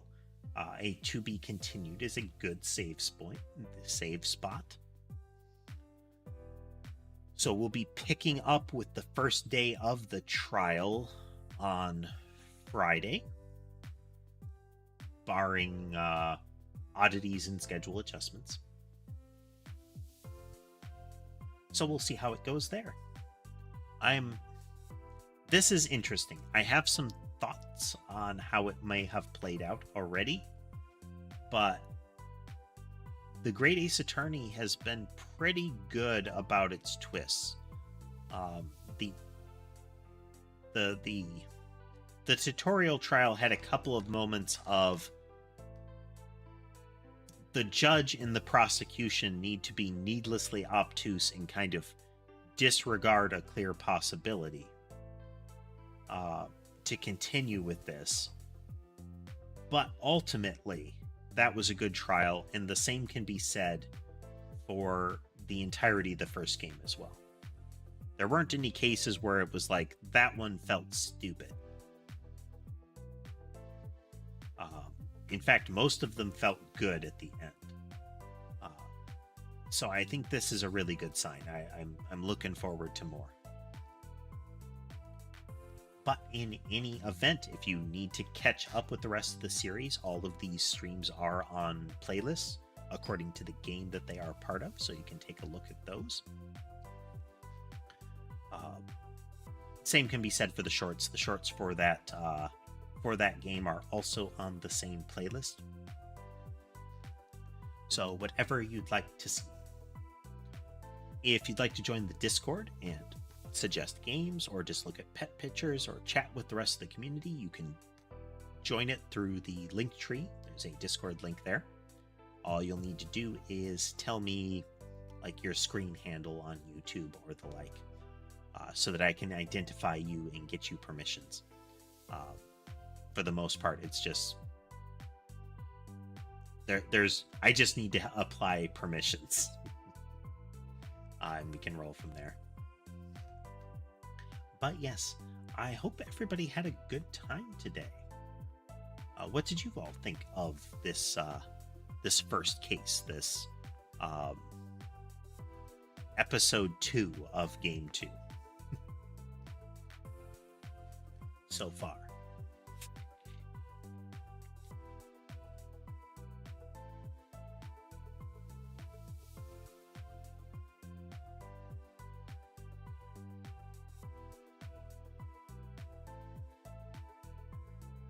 Still being all toasty.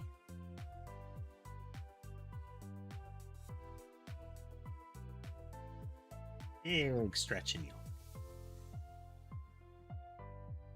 Well, in any event, I hope everybody has a good evening, and I will see you again on Friday.